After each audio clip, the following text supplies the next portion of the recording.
regardless of all the theories and the strategies in all this, all it is basically this: the ability to win the ball under pressure, select the right option and execute it correctly. And the other thing is, when you haven't got the ball, is the ability to apply pressure to the players at all stages. Just give it everything you've got for the first quarter.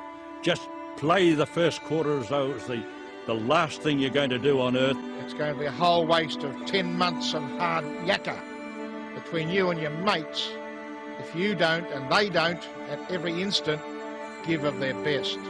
First at the ball, hard at it, body over it, and just never stop trying until the game is over and won. You've earned this opportunity. Some of the greatest players that ever played this game has never ever been in this situation. Don't waste it, regardless of what goes on out on the ground. Just the fact that people talk about winning premierships for the rest of their lives. When you get out on the field, make sure you look your opponent in the eye. Walk up before the match starts and look right at him. I don't care what bad luck we encounter, how the ball bounces, what the man in white is going to do. Simple, basic stuff. We run with the ball, we hand pass long, we run through the lines, and we kick it strong and long and direct. If you're going to advertise to the world that your father has raised a son who's a little bit timid, well then go and play tennis, play another game. As long as we have the respect of each other, the respect of our supporters and the respect of the football community, then we have done our best. This is our big moment. Not just another game. If it is to be, it is up to me. Victory will only come from a team effort. And the loneliest place in the world is out on the MCG before 100,000 people when you've lost the grand final. Remember, we've trained harder than anybody else. You've got to find the will to get up and go on with it. If you get knocked down, to get up again. Just never, never, never give in or give up in any way. Screw up your courage and we won't fail. Don't come back years up the track and say, I wish I could have my time all over again. What you got to do if you're going to win this game today? Not only you got to play it moment by moment, contest by contest, quarter by quarter, and regardless of what the scores is, do not accept what's going on. Bring it onto the ground. Don't have it here in theory or words from my mouth. Take it out there. Just do something. Don't think about it all, just do something. And let's win this match. When the occasions come, lead by example, lift yourself and win the contest. That will win the game. In every game there is going to be a crossroad, and when you get to that crossroad, you either step up or you step down. It is entitled all up to you. You make the decision, not me.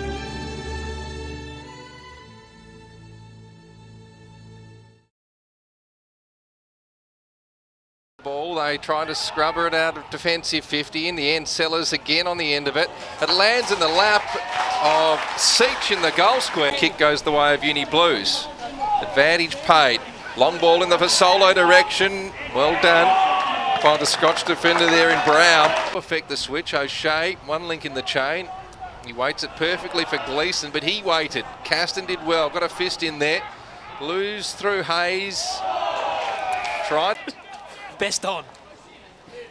Gelbart, high ball up on a mine shaft inside 50. Sellers allowed it to bounce. The deft tap over the back. Left foot snap at goal was brilliant.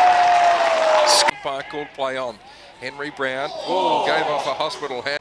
For the new uni coach, Brommel tapped it down. Scotch go away with the clearance to centre half forward. Flying over the top but leaving it behind. Cam O'Shea went back in after it. They get the ball forward inside 50. Go Scotch through Simons, a whistle on play, and it's going to be a free kick to Connor Good. Still provides a lead. Deep in the goal square. Gives it everything he's got. There's Goodison. It's a beautiful strike of the football. Oh, it's the best possible start to the final quarter for Old Scotch, and they get around him. In the end, it was Fulton on the bottom of the pack. So free kick goes Scotch's way. Inside 50, Burne-Jones, great carom. The snap, the goal, and they're right back in it. 2 in a minute for... In a closer contest today as Bennett takes the mark. He runs away from his opponent. He crosses to half forward. Inside the 50 they go.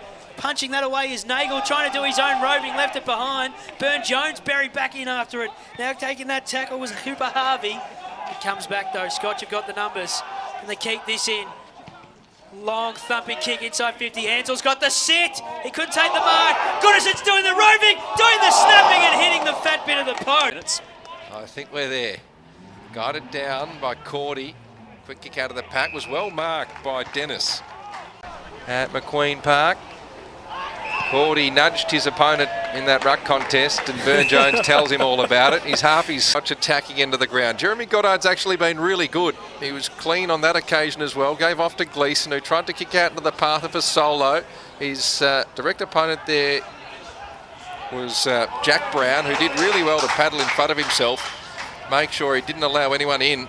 And the ball's locked up. Look towards that man, Grimley, who's the meat in the sandwich. He didn't flinch, the big man. Good contest all round for Solo, taken to ground. Strong crunching stuff from... A lot of numbers around the footy hit. Fills to Brommel. Sweeps the handball to Simons. Fancy footwork. Gets to Hodgson and a goal! Well, something of nothing for Old Scotch. And mine, it comes to Hodgson. Can he throw it on his boot again? Don't tell me it's gone up and under. They all fly. Caston sits underneath it. It was him and Longbottom. It's a tough pocket to kick goals from, but he's only a couple of metres out. And if he kicks this, Scotch will be in front at the 15-minute mark. Caston snaps. Caston goals. The margin is 1 point. Action of Cam O'Shea. McCullough, he's taken in a tackle by Goodison and Hodgson. Now he's taken high. No, it was the fend off. Well, and McCullough's given a 50-metre penalty away. This is in danger of boiling over here if they get into his face. That's ridiculously stupid by McCullough. Unnecessary action. Let's just call it as it is. Yep. Totally unnecessary. And they're going to go home now, Old Scotch, and bang it through. It's going to be Hodgson, who is basically the fire starter of the final term for Old Scotch. That goal a little earlier on in the term. His teammates come round him already. From point blank range, you'll hear the roar. That is his second, Nick Hodgson. Time on for the Auburn Hotel. Toss back up.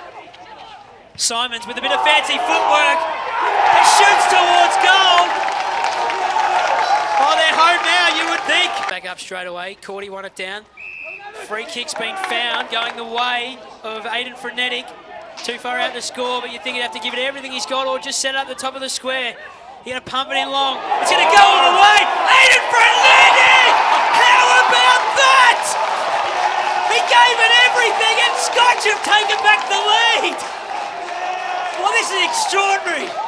Sat on his teammate's head. Burne-Jones was spoiled. And now a crunching tackle by Ed. Square taken by Brommel. Scotch go into attack. They've got to fly. Simons has got 2 to beat. It goes off hands. Gleeson is first to get there. Simons doesn't give up the chase. It ends up going out of bounds. Without it, Furphy had a chance. He's taken the ground. That's holding the ball, and that might just be it. Cooper Harvey take a bow. Magnificent tackle. Furphy just took too long. And could the youthful Old Scotch Collegians prevail against Uni Blues? It looks certain they will as he steers a pass to Brommel, who marks 35 out on a 45-degree angle towards his left forward pocket. It was just unmarked. Siren and victory for the home side. A memorable one. A stirring one as Brommel goes back to put the icing on the cake. Crosses the paint of 45. He struck it beautifully. And what a way to put the full stop on a fantastic victory. Arm in arm go the Cardinals. And the Blues, you'd have to say, boys, are stunned. Full time at McQueen Park. Old Scotch 13-11-89. Defeating Uni Blues 12-10-82. That was something special in that final quarter. That was as good of local footy as you'll ever see. We've waited 250 days for this.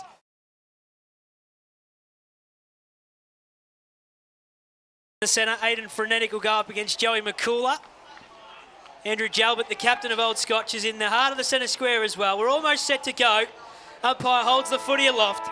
There's the siren to get us underway in 2022. It's going to be Cordy and Ansell. Ansell went up early before acceptances. Ace just took it out of the ruck and then fumbled it. Was taken in a tackle without the ball. So he'll get the first free kick of the afternoon.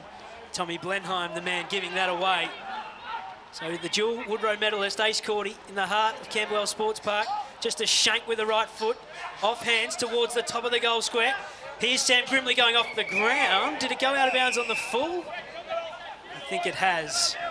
And so Huey Longbottom will take the receiving free kick in his defensive back pocket. Already a lot of numbers around this footy.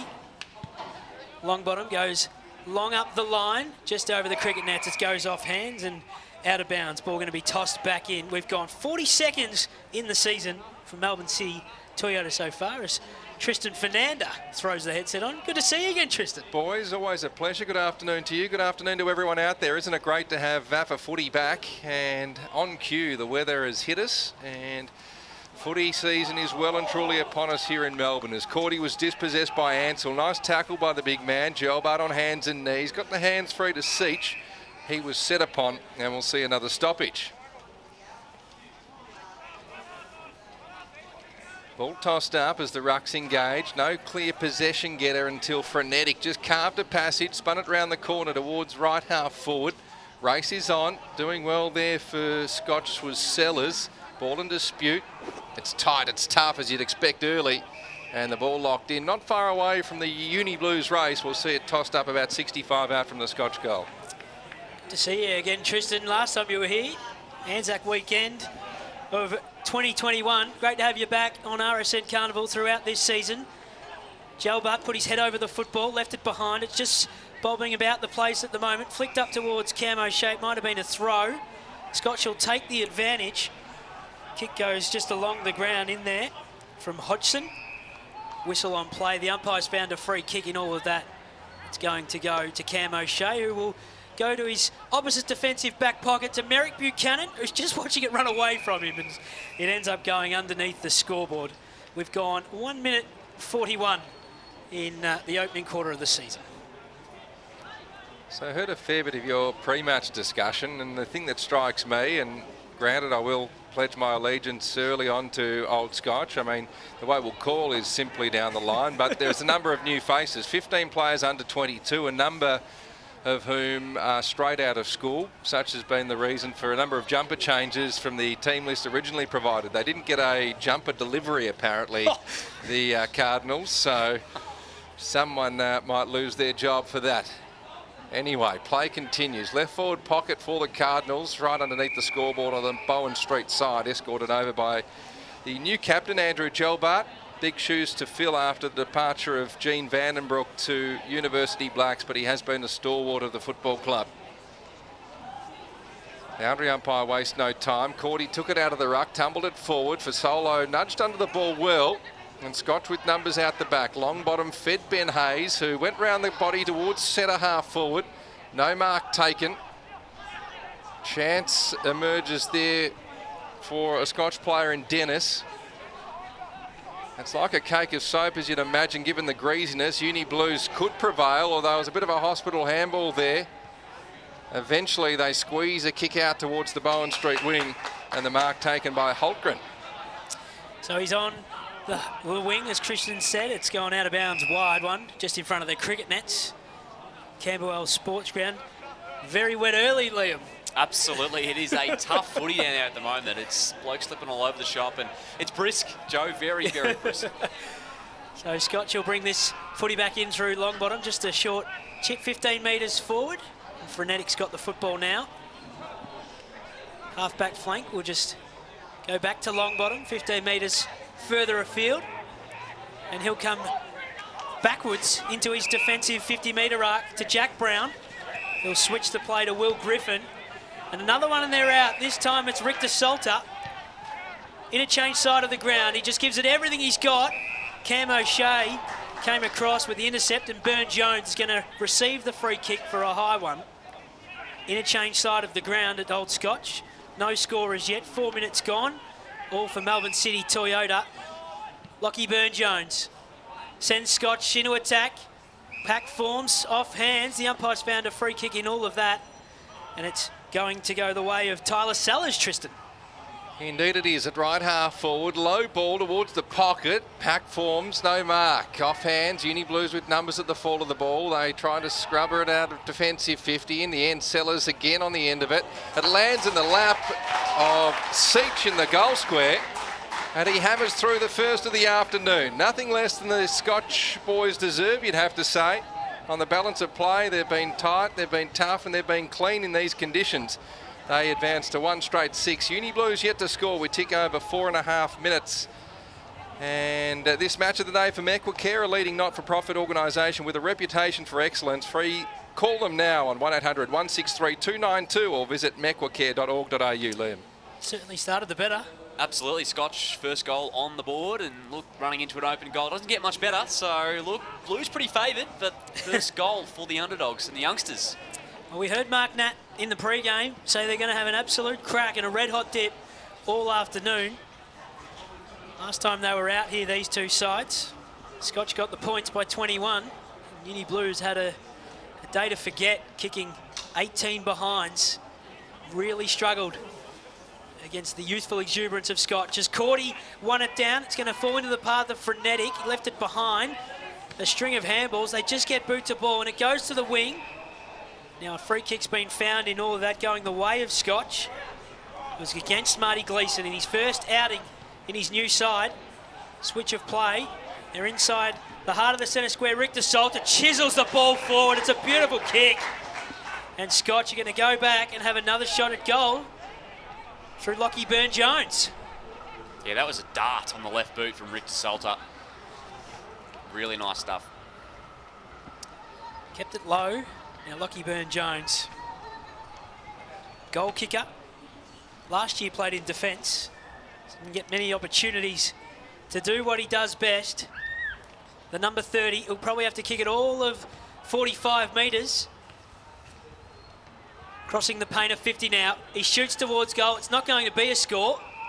And taking the mark is Buchanan, although a whistle on play for Shepherd, meaning that they're going to get another shot at goal here, Scotch. And it's going to be Jesse Caston. As you said, Tristan, in the number 49. Promising young lad, this boy. Sandringham listed. Highly touted key position, ruck prospect. And he pops it through. So they've got 2 to start the quarter, to start the game.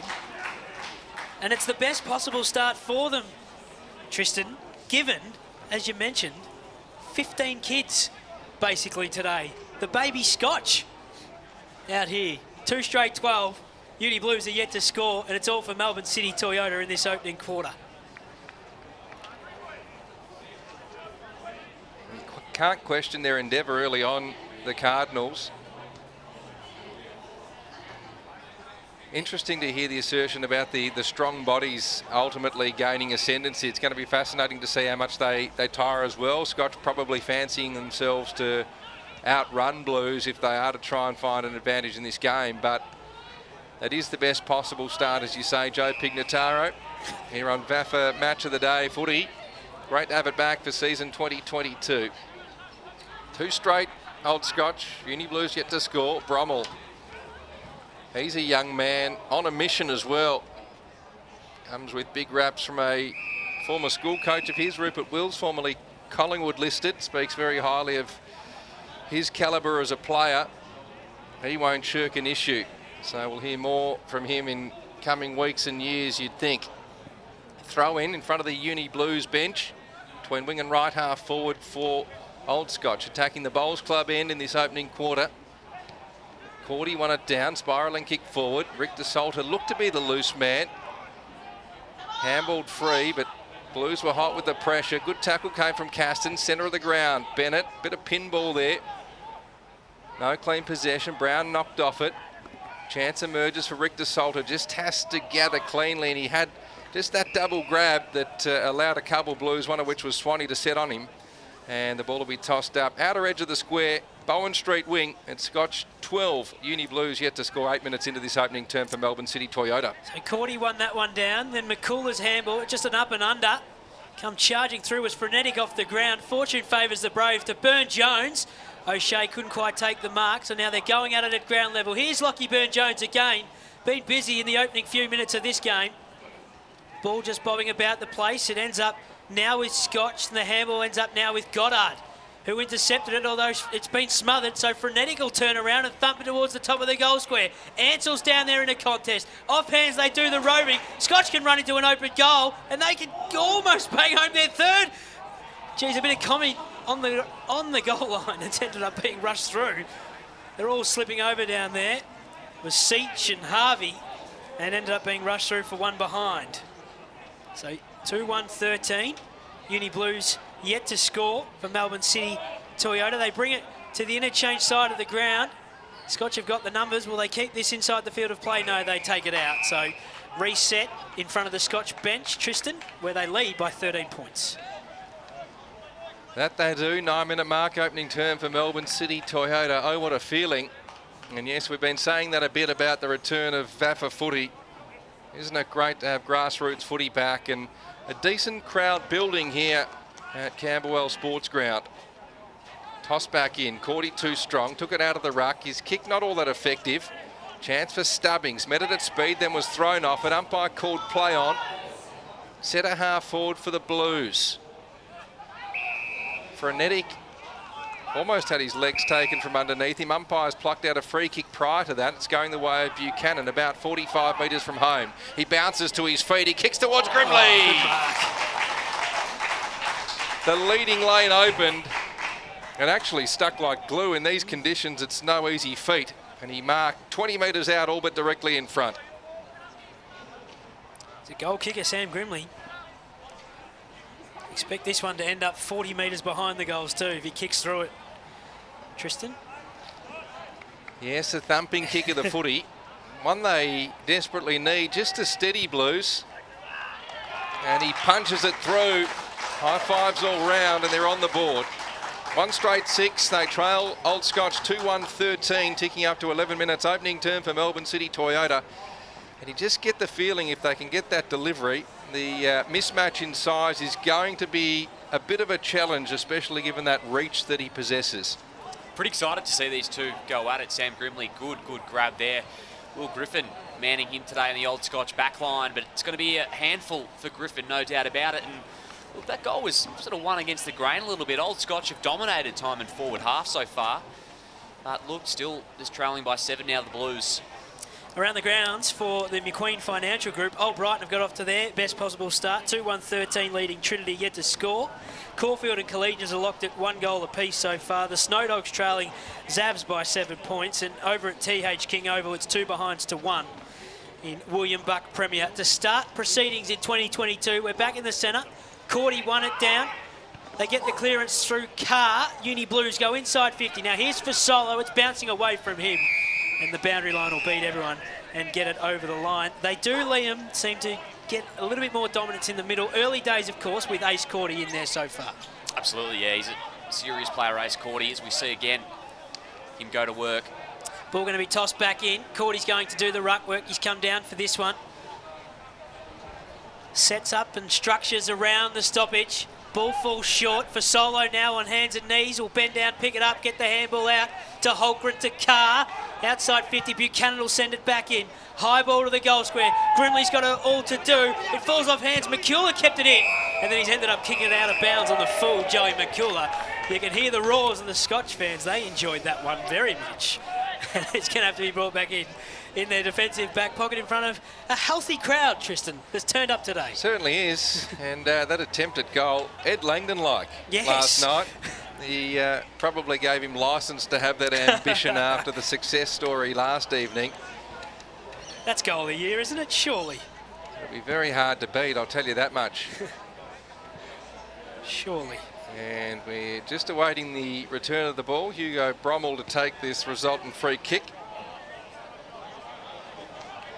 Deep inside his defensive 50. Right back pocket in front of the grandstand. Given the hurry up. So hoof goes the footy. No mark. McCullough wrapped up in a strong tackle by Gelbart. A few pleasantries exchanged too there at the bottom of the pack. Fair bit of argy-bargy, it has to be said. Old Scotch 2-1, Uni Blues 1 straight. 13 minutes opening term for Melbourne City Toyota. Ball tossed up. Cordy too strong for Caston. And again, the kick too wide inside 50. Out of bounds on the full as Fasolo watches it sail over his head. Could that have been a pre-game message of sorts? Just, you know, don't let them dominate given the experience they have over the young Scotch boys, Liam. Yeah, certainly. We've spoken a lot about the youth, and look, they're bringing it right up to them. And Eddie Zebath hit the deck pretty hard moments ago as well for Uni Blues. He's up and fine now, but yeah, a bit argy-bargy down there. Ball going to be tossed back in front of the Scotch interchange gates.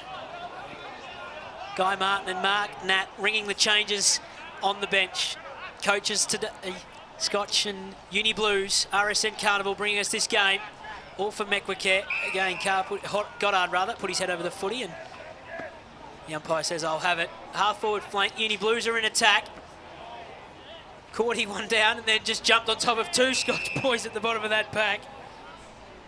One of those is Jesse Caston, who's at the moment doing the ruck and giving away about a foot. Cordy won it down. Goddard, Buchanan was clean by hands and then missed his target on the way through. Burn-Jones got it up. Kick partially smothered. They go back in after it. Swinging the changes. Half forward flank they go. The only man home down there is Marty Gleeson in his first game for the Blues, and he kicks it back further afield, and they'll come out the other side, the Uni Blues. That they will, and Furphy, the beneficiary of the switch, but has nowhere to go. Well done by Burn-Jones on the mark, just to harass him and slow him down. Underneath the scoreboard, he sits it up, wanting a flyer. The only flyer came in the form of Bennett of Old Scotch. Whistle on play, holding free kick goes the way of Uni Blues. Advantage paid. Long ball in the Fasolo direction. Well done by the Scotch defender there in Brown. That's Jack Brown. Gets the warm round of applause from the home faithful. Out the back, out for a throw-in. Deep inside, the Blues attacking 50.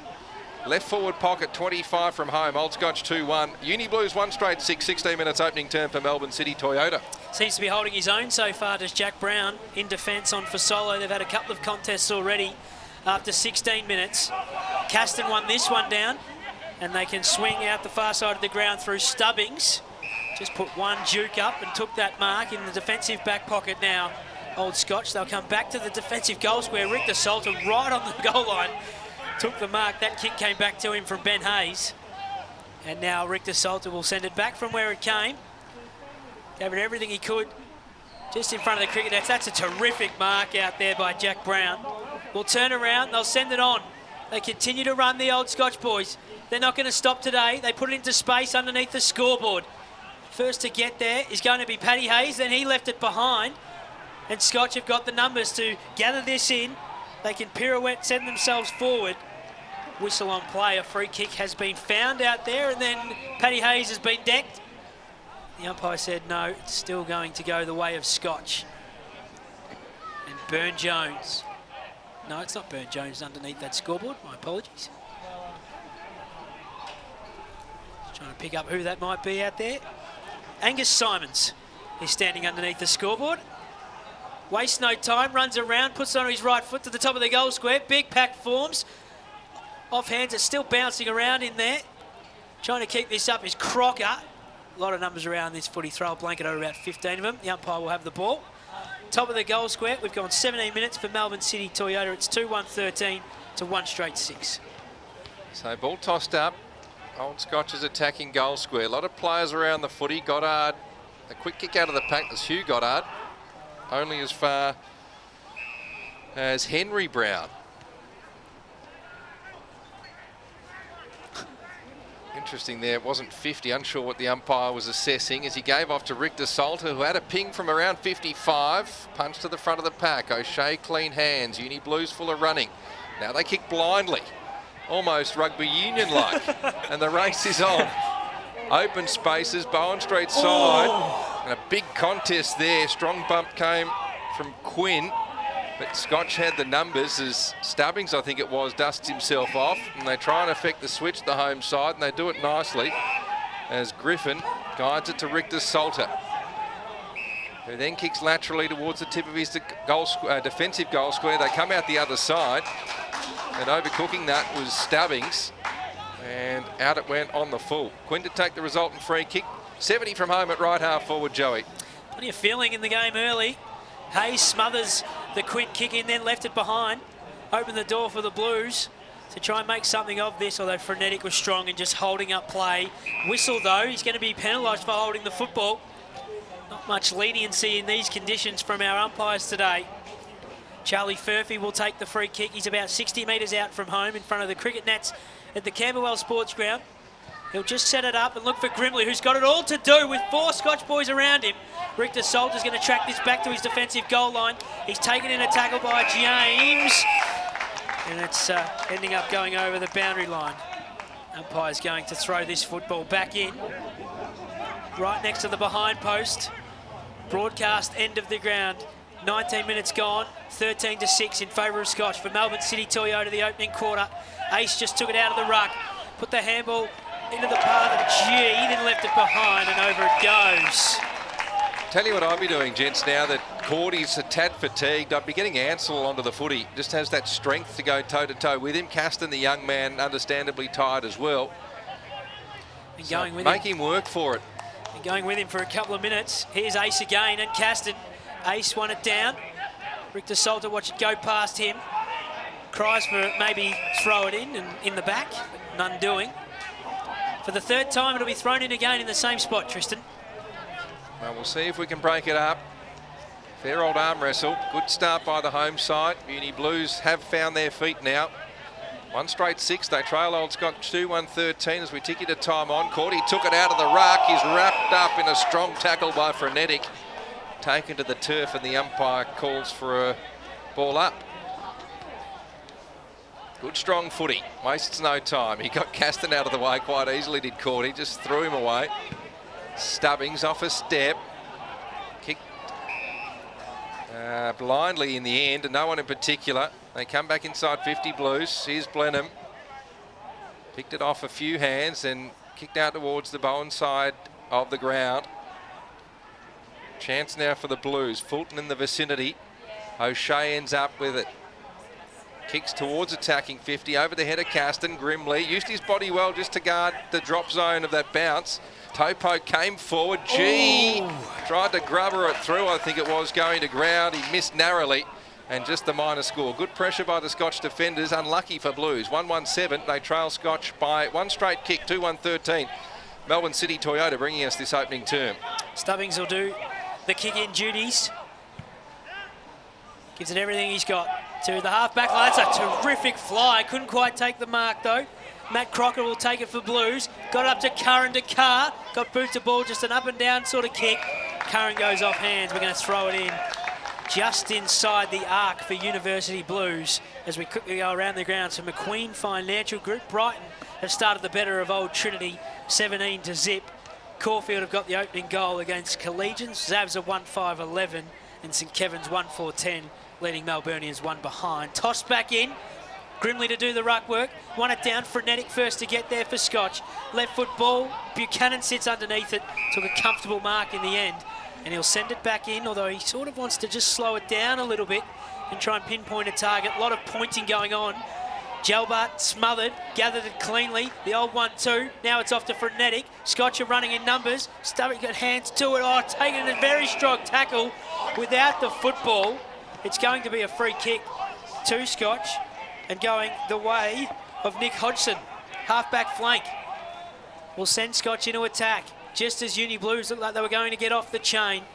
Underneath it is Gelbart down there as well. Taking a tackle is Tommy Nagel. High tackle. And he'll be rewarded with a free kick. He backtracks, retreats, concedes ground. So they will switch the play. Deep in their defensive goal square. Here's Marty Gleeson.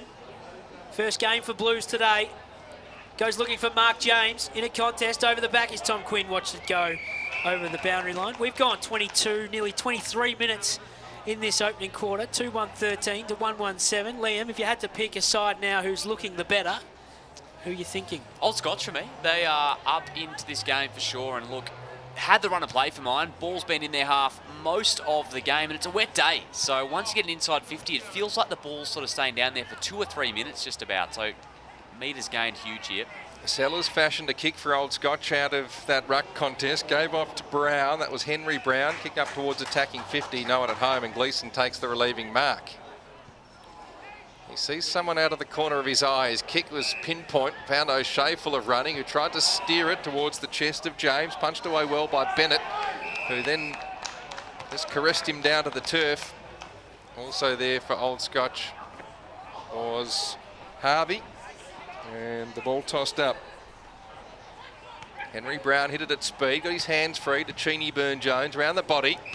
And a good mark taken by Hodgson. Right place, right time. That was in front of his opponent. He tried to punch one towards attacking 50. Good gather Blenheim. Ansell flung it over his shoulder. A chance for Seach. His eyes light up. Ooh. And it just faded away late. And shaved the goalpost, as it turned out. Nevertheless, one behind. 2-2-14. Uni Blues get away with one. They're 1-1-7. 24 minutes gone in this opening term for Melbourne City Toyota. Would have been play of the day had it gone through so far. They were clean with the football. Here's Eddie Zebeth underneath the scoreboard for University Blues. Gets around Seach and now gets around another. They fell over and a whistle on play. He'll go back and get the free kick. We'll go to the half-forward flank. Using his body was Goddard. Carr's also in there. Got the numbers to Scotch. They just can't be quite as clean as they'd like to be. For Solos around the place. Jump to ground. Longbottom just put it on the ground. Now with a string of numbers fumbling the football. There was Reece Holgren. The ball's going to be turned over. It bounced off Crocker's chest. And you can hear the fans right next to that piece of play. The Scotch reserves boys just enjoying that Crocker fumbled the football right in front of them. Going to be tossed back in. Ace Cordy will do the ruck work again. Gelbart and Frenetic underneath his feet for Scotch. Went over the back. Here's Swaney. Couldn't quite pick it up though. Put his head over the football. Not rewarded with a free kick. Ace also on hands and knees. Cooper Harvey just thumps it out of there for Old Scotch. It's going to come back though. Gleeson's got the football. Marty Gleeson went by hand to O'Shea. They turn around and send this to Swaney in the middle of the ground. Buchanan 1-2 with Lockie Swaney. Now high up and under, centre half forward. Off hands, who's home? It's all Old Scotch. They can clear this football. They go swinging through the heart of Camberwell Sports Park looking for Ansell. Went over his head. O'Shea got boot to ball. Inside 50 they go. Looking for Grimley. He managed to get some separation. That's all he needed. 1 metre on Will Griffin. And it fell into his breadbasket. The kick came in from Goddard. It was a beauty. Hugh Goddard hit Grimley on the chest. Well, he didn't have to break stride, purely and simply. Kick was absolutely fantastic. And if you're a forward, you couldn't ask for much more. So Sam Grimley can cut the margin to just 1 point. Nearing quarter time. We're about to tick into 27 minutes. Kicked the first goal for Blues so far today. 14 last season from his 11 games. 45-degree angle for Grimley. He doesn't strike it at all well. In fact, he doesn't even register a behind. It's out of bounds on the full. Across the face of goal. So Scotch, through Matt Bennett, will bring the footy back in. Be very keen to know just how strong this breeze is. Ball doesn't look to be holding up that significantly. We're sheltered here in the grandstand. Ball nudged towards the boundary line. Frenetic sees it out in front of the cricket nets on Camberwell Roadside. 2-2-14 the home side. Uni Blues 1-1-7. 27 minutes gone in the Mequicare match of the day. Blustery conditions here at McQueen Park. Cordy nudged his opponent in that ruck contest and Burne-Jones tells him all about it. He's half his size, but I tell you what, he wouldn't go down without a fight, Lockie Burne-Jones. No, he's a goer.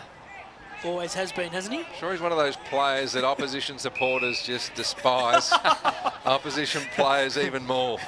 As Sellers from left half back sits it up. Ansell could have been held out of that one. Umpire let play go and Goddard rose like a gazelle and took a nice mark.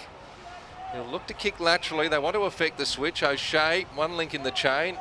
He waits it perfectly for Gleeson, but he waited. Caston did well. Got a fist in there. Blues through Hayes. Tried to escort it towards the boundary line. They got it there subtly enough. Good pressure by Old Scotch. It's terrific. And from the ball Jesse. to be tossed back in front of the old grandstand where the away team's rooms are. Terrific from Jesse Caston there. Went up for the mark and then continued his work at ground level. He's had a tough term already. Second string in the ruck up against I reckon those. he'll sleep well tonight. That's all I know. So far, so good. He might be featuring early days, of course, in the player votes, but he's making a run forward early as this one just ends up trickling back over the boundary line. Lockie G sees it go over from a Uni Blues side of things. Right at the interchange gates where you can see Guy Martin in the shorts just demanding something of his new set of troops, University Blues. Ball going to be tossed back in on the wing. Cordy to do the ruck work. He won it down. Double palm to McCullough, left it behind, which opened the door for Scotch. It's just hovering around at the moment. 2 or 3 players just standing around watching each other, including Andrew Jalbert down there. Ball going to be thrown, tossed back up. Sellers now in the ruck for Scotch against Ace Cordy of the Blues, who again double-fisted it down to Joey McCullough. This time he got it to his boot. Half-forward flank, Mark James brought it to ground. Now he's in a foot race. Can he get there first? Just paddling it towards the boundary line for safety. That was Jack Brown, who's had a pretty good term himself, Tristan, on Alex Fasolo. Big task. I imagine someone of Jack Brown's might be a touch overwhelmed by the fact that someone's got 100 AFL games experience and about 150 AFL goals Certainly next to his name. daunting for a number of these Old Scotch players. I think that would have been the message, though, from Mark Nat, just to say don't be. Just go hammer and tong with them for as long as you can. Yep. Ball on the deck. Frenetic could have been pushed. McCullough came away with it, but his handball was intercepted by Ben Hayes. He was then tackled by McCullough, and the ball locked in 45 metres out from the Blues goal towards left half forward. Interestingly, Jack Brown's done well to nudge Fasolo under the footy, so he hasn't had that opportunity to lead into space. If he does get that luxury, he will cause some damage. As Longbottom rose high, hands to it, no mark taken. They play a bit of volleyball. Here's Fasolo. Nice footwork, got through traffic. Gelbar thrown off it, he was held. And the umpire was quickly on the scene and spotted it. So the new Old Scotch skipper to relieve the pressure for his side. They lead 2-2-14. Uni Blues 1-1-7 as we tick up towards 31 minutes in this opening quarter for Melbourne City Toyota. You mentioned Gene Vanderbroek over the off-season has gone over to Uni Blacks. He's a dyed-in-the-wool Old Scotch man. Certainly is. He's a... Shock? Yeah, I think there's a little bit of shock around both Gene and Will Carrington's departure. As the Blues send it back inside 50 off hands. We'll get back to that. Look out. It was a hospital handball from Longbottom. He might have been decapitated himself. And I understand why none of those players wanted to be in possession of the football, because Will Griffin found out the hard way as he was taken over for a minor score. 1-2-8 Uni Blues, Old Scotch 2-2-14. Look, there's been such a period of regeneration, as we know about amateur footy, gents. You want to play with mates, you want to play with a lot of boys that you know, and I just feel that generational change has been in full swing over the past 24 to 36 months at Old Scotch, that we have a new big brigade at the football club, and it's potentially very exciting, the organic development and improvement that you'll see, and the real challenge now is going to be remaining competitive and complementing that with some more senior heads once the recruiting guns get into overdrive. Well, you're not the only club, that's for sure. We talked in the pre-game about Trinity in the same sort of boat, Collegians as well, and St Bernard's. It's quarter time here at Camberwell Sports Park. Maybe, as soon as we say it is, it's probably not going to. And I just wonder how much of what we saw in that opening quarter was just the fact that it's been 250 days, Tristan, since we've actually played footy. Yeah, isn't it remarkable? It's great to be back, that's all I know. And we're off and away in the second term for Chadstone Ford, Australia's longest, most established motor vehicle retailers. Ford go further, leave good Old Scotch man Jeff Halsell involved with that, so to his son Josh. We wish them all the best if they are listening in. Free kick is going the way of Scotch out of the centre. Gelbart gave off to Longbottom running by. Sellers flew inside 50. Ball on ground level. That was Henry Brown overrunning it. Hodgson in the vicinity too. Umpire lurking ominously. He's picked out a free kick here. You know, when they want to take centre stage, they bend down, their legs outstretched and they sweep the turf. holding the ball, free kick going the way to Scotch, and it is that youngster in Nick Hodgson, a boy from Swan Hill, North Ballarat Rebels player in 2021, has a chance to go back and kick his first goal for the club. They lead by 6 points. Kicks from 40. He leant way back off it and missed to the right-hand side. 2-3-15 plays 1-2-8 as we tick up to 1.5 minutes in this second quarter. I really like watching after that free kick was given. Ansell had no problems just going up to Marty Gleeson's face and just letting him know a little bit about how the Scotch boys work and what's on the menu around here at Camberwell Sports Park. I like the look of Ansell as Gleeson brings the footy back in. He goes towards that contest that Ansell's in with Cordy. They come over the front. It's fisted over the line from Will Griffin. But straight into attack went Scotch, and unfortunately on that occasion it was a minor score, but continuing where they left off at quarter time. Ball tossed back in, starting a long way back is Ace and Ansell. Ball falls short by a couple of metres. Scotch pick it up and dump it inside 50 to the top of the goal square. There is Caston. He's in a contest with 3 of them. Now doing the roaming to keep this in, and then it fumbles and goes over the line. That was Hugo Brommel. The moulet working well for Brommel. Seems to be the trend now. The mullet's back in vogue. It's going to be tossed back in, and here's Caston. Going up against Ace. Won that down to the front. Joey McCullough just dumped it out of there for University Blues. Might come back in. The fist came from Rick DeSalta. Solo's at the bottom of this pack. Unfamiliar territory for him down in defence. Surely they haven't put a loose man behind the football, Liam, surely. Don't love to see it. Got on the flood All early. that attacking footy here. Gordy won it down. There's a blanket of about 12 players around this one. Ansell bent down, so did for Solo. Threw it over his head. Frenetic just got a hand to it. Now it's going to come back inside the 50. High up and under the top of the goal square. Did that get touched? It did, just off hands and one behind. So Scotch move a point further as this ball quickly comes into Marty Gleeson, Tristan. He tried to sell the dummy. He did it effectively enough, stepping around Burn Jones onto his left boot. McCullough was held up in a tackle by his opposite, number 11 in Frenetic. Ball dispossessed. Good strong pressure by the Scotch boys. Effective tackle on Furphy. Gleeson had his head over it. Could have been taken high. And while the non-officiating umpire picked it out, and Gleeson rightfully earned his side the free kick. Gave backward to Vasolo. Unfamiliar territory, as Joey said, and his kick was errant. Ben Hayes intercepts. Out of side, wing position. Tries to kick in the Blenheim direction. Gleeson up high, punched it down to ground level. O'Shea a chance. He's at right half back, trying to paddle it towards Vasolo. Good strong tackle by Blenheim. Vasolo did well to get his hands free. Now a helicopter outside defensive 50. Ansell tried to do the spoiling work in the end. Frenetic rather sees it over in front of his interchange bench. Ball to be tossed back in between wing and left half forward for Old Scotch. They lead 2-4-16. Uni Blues 1-2-8. Chadston Ford bringing us this second term. Started this second term well as Old Scotch. Tossed back in. The numbers there with Uni Blues. And this is Jeremy Goddard.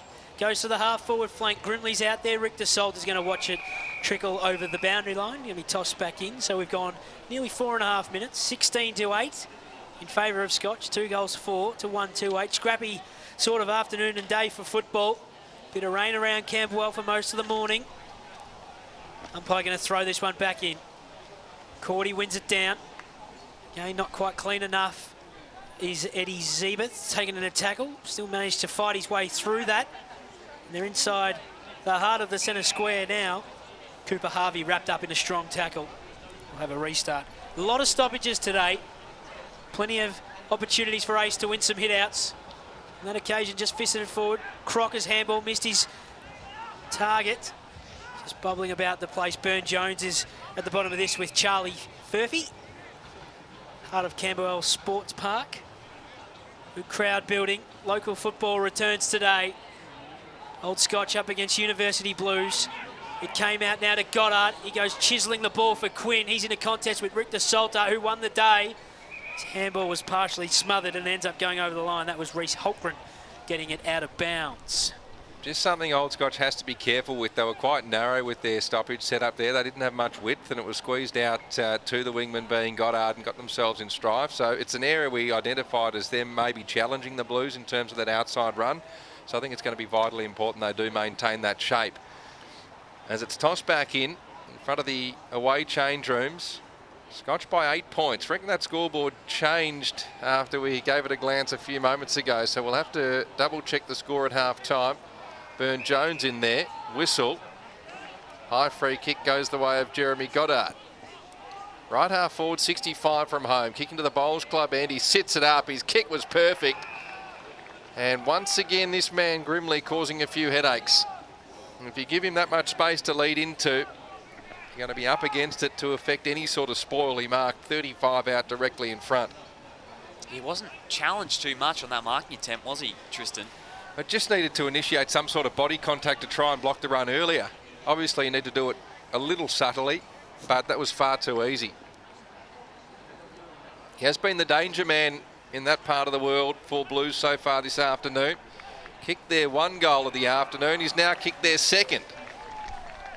And they advance with it to 2-2-14. Trailing Old Scotch 2-4-16. 7 minutes in this second term for Chadston Ford. It's the VAFA match of the day for Mequicare.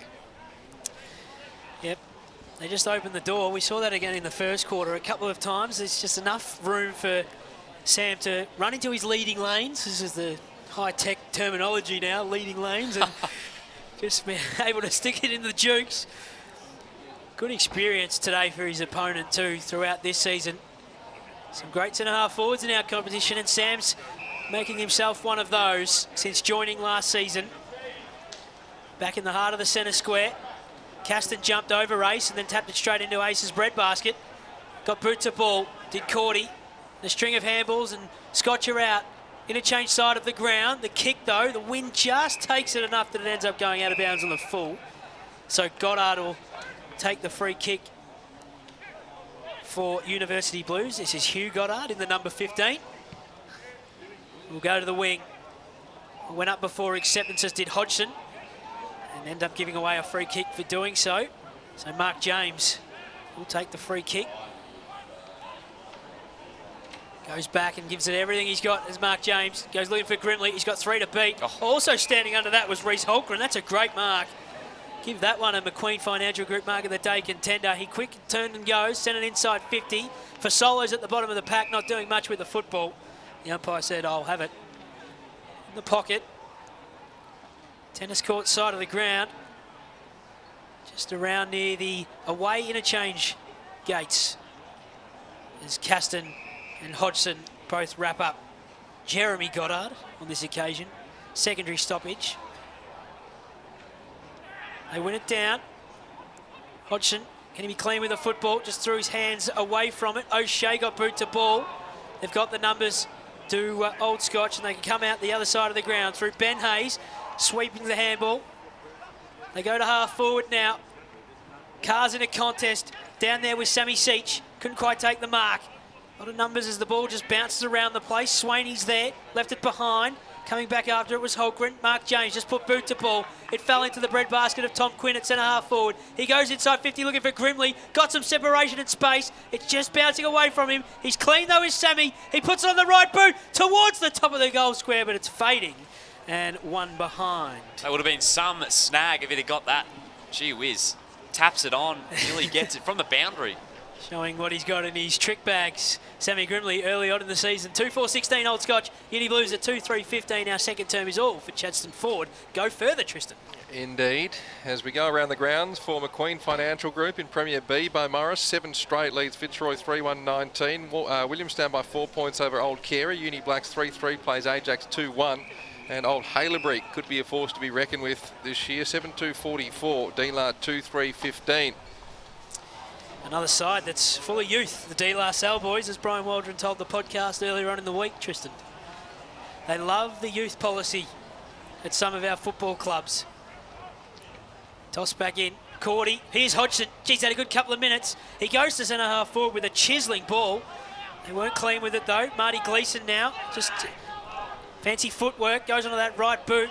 And they go to the half-back flank through Tommy Nagel. Left foot low ball.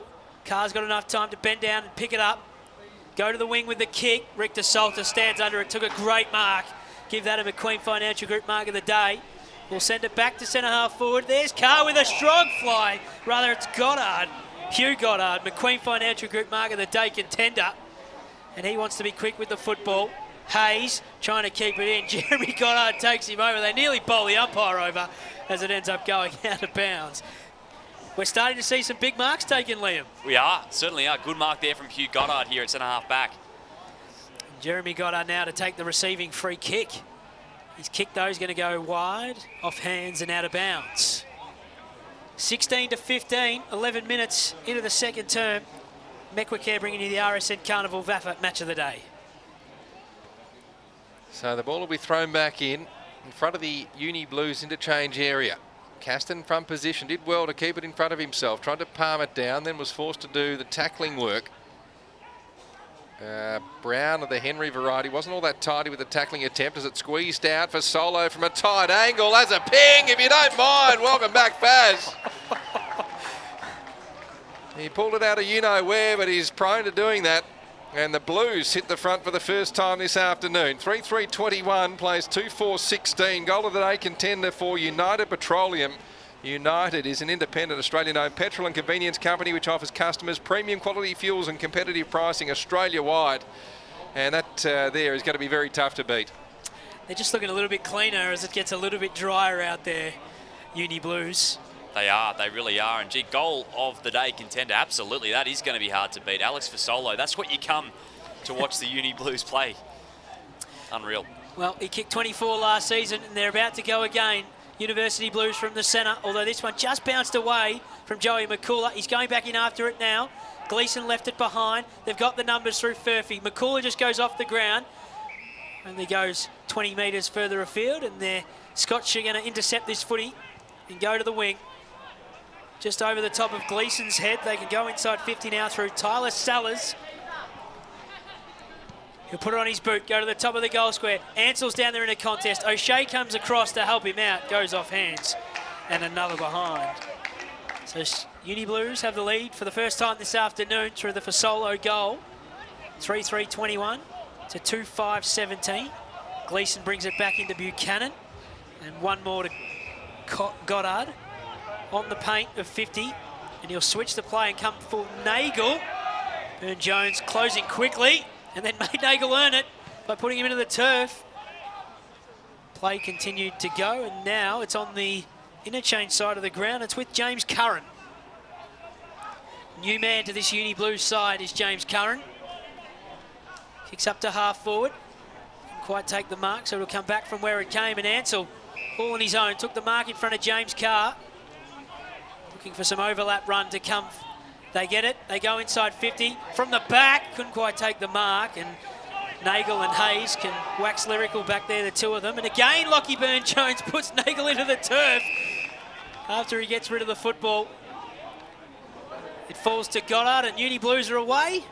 And now it's out of bounds. And look at Lockie Burne-Jones again, Tristan, just telling Nagel all about it. Yes, as we said before, he can get a bit lippy. Credit to Nagel. He's remained composed on both occasions and effected reasonable kicks despite that pressure. And just looking at this loose man, I know you touched on it before and you weren't all that fond of it, Liam, but you just wonder, Uni Blues probably think they can get much more in terms of an advantage from that loose man than they will get at the other end of the ground. That time, Goddard underneath the footy didn't help as Hayes gave away a free kick for a hole. Sellers will take the free kick, but you just wonder that as the day progresses, that younger forward line, those seasoned bodies and the marking types of Goddard, Gleeson and O'Shea could cause a few headaches and just create a bit of congestion. Nevertheless, Old Scotch has a chance, and an important one, given they have led for much of proceedings to date. Just a bit of a steadier.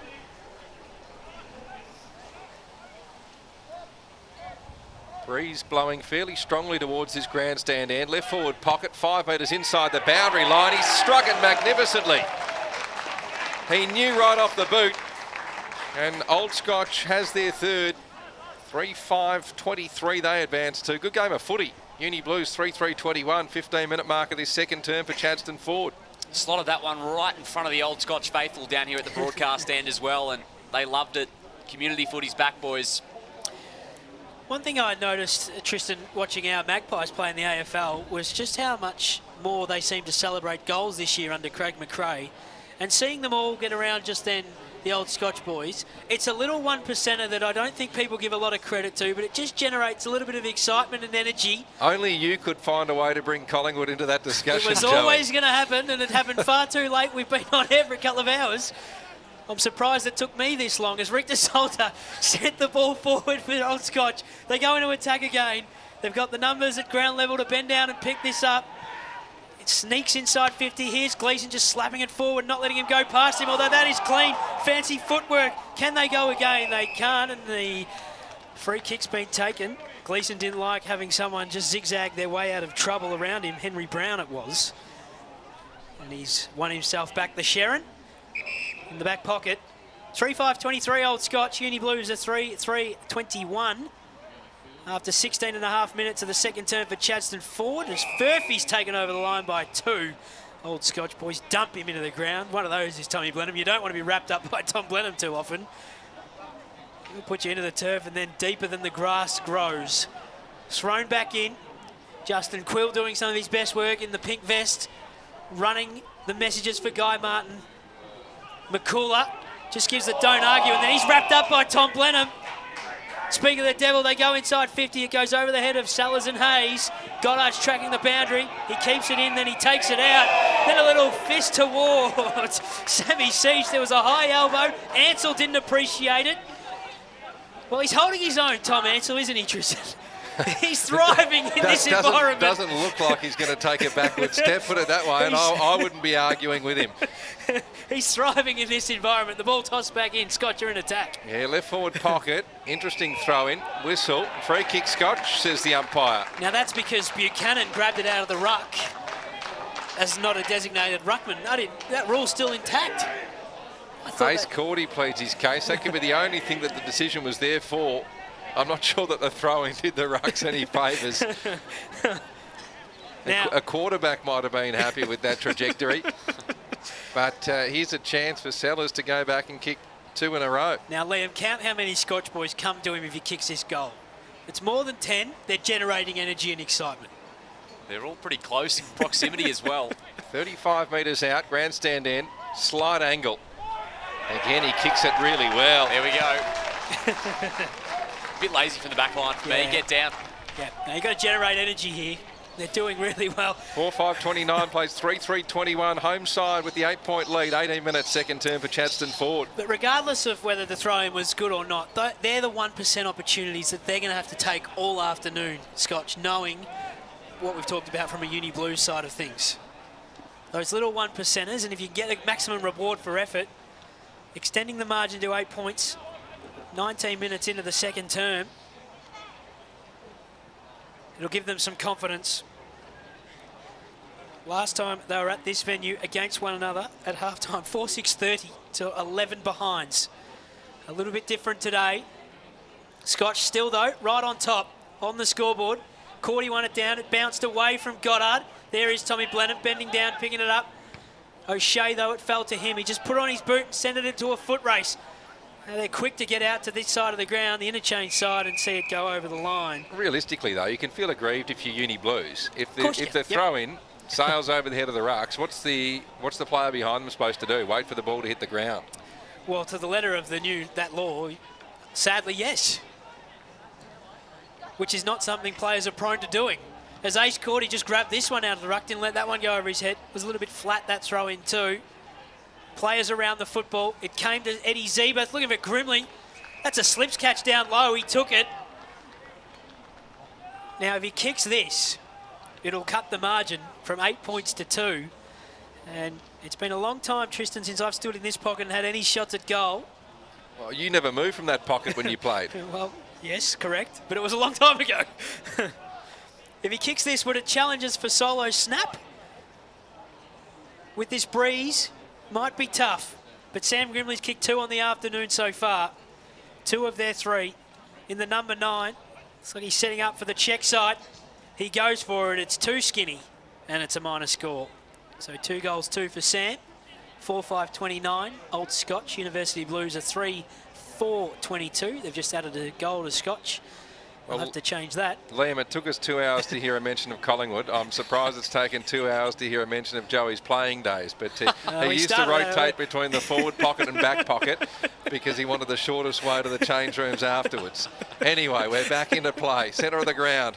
Chance for Caston, couldn't get a handle on it. He's harassed out of it by a couple of Blues players. One who was Zeebeth, going to ground, did well to get his hands free. A lot of players around the footy edge of the square at centre half forward for Old Scotch. The ball's locked up by Cordy. I always used to run to the furthest cone at training, Tristan, not the nearest. Yeah, an elite trainer. Best on. Gelbart, high ball up on a mine shaft inside 50. Sellers allowed it to bounce. The deft tap over the back. Left foot snap at goal was brilliant. Scotch on a roll. It was Harvey, the man, who's swamped now by his teammates. Well, we might have a challenger for goal of the day because that was a team goal. Tyler Sellers with the deft tap, Tristan, as you said, and then the finish as well to match it. Great moment for Scotch, who got themselves a nice little lead here. I'm just trying to work out what the score actually is, given the incorrect addition of that behind earlier. That's the right score. So now. 5-5-35 we believe it to be. Plays 3-8-26. Chadston forward in this second turn. 3-4-22 they've adjusted it to. Having all sorts Certainly of keeping us very busy. Tossed back up in the centre. Gelbart won it down. Full head of steam, Old Scotch, as we near half-time. Blenheim gets boot to ball only as far as Cam O'Shea. He sweeps the handball to Crocker, to Buchanan. To half forward they go for Fasolo. Fell over his own feet as he bent down to try and pick it up. Brown is in there.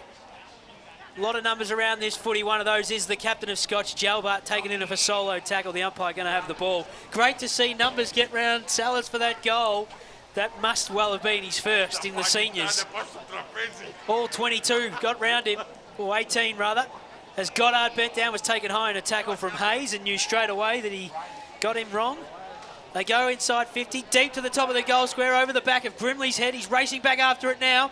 He gets around one. He goes towards goal. Open goal beckons. His handball's intercepted, and Scotch are going to do the clearing work and send it out of there as long as they possibly can, Tristan. Well, the kick came from Stubbings. Blues had the numbers. Nagel has shown he's a real tough nut. His handball a little errant looking towards Crocker. In fact, Crocker probably hesitated a tad.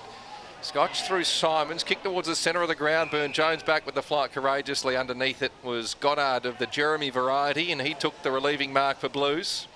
He punched one sideways. Chain of handballs ends with Nagel, whose kick was smothered well by Hayes. Breaking back towards goal is Ansell. And the race now on. Ansell and Goddard. It's happening in slow motion. Ansell tries to engage. Kick might roll through. Goddard didn't allow it too. And despite the protestations of the home fans, both of those men are knackered and can't exert themselves for the remainder of the half. Goddard brings it back into play. He goes from Hugh to Jeremy. It was almost going to roll all the way home as Melbourne just turns on the best possible weather, rain and wind. They'll come and join us in the grandstands. I told you, Liam, about that sun in Melbourne. Anyway, Blenheim's got the footy. He'll send it back from where it came into the pocket. It's too wide. It's too long. It's out of bounds on the full. As Goddard will take the relieving free kick. Hugh Goddard. Ansell stands the mark. Having quite the second term is Ansell. Big pack forms. Rain coming in sideways into the broadcast area as it goes over the line. Ball going to be thrown back in. 5-6-36 to 3-4-22. 24 and a half minutes gone. Chadston Ford bringing us this second quarter. Getting very dark around Camberwell Sports Park. Toss back in. It's going to be Cordy doing the ruck work with Caston. Hodgson bent down to pick it up. He was taken into tackle and going nowhere, so the umpire will have the ball. Normally, it's in the contract that Nick Armistead turns the lights on at all venues, but he's playing in Division 4 today. Is he? So he's got other commitments. We're going to find someone else to turn the lights on as Carr is rewarded with a free kick, taking Hodgson into tackle, holding the ball, Tristan. Good tackle too, as he Just sets it up for a flyer. No mark taken. Good crumbing there by McCullough, who tries to spin it round the corner towards centre half forward. Scotch had the numbers. Now a toe poke came from Jack Brown towards the Bowen Street boundary line.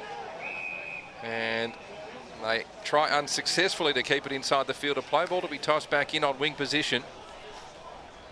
Scotch 5-6-36. Plays Uni Blues 3-4-22. 26-minute mark of this second term for Chadstone Ford.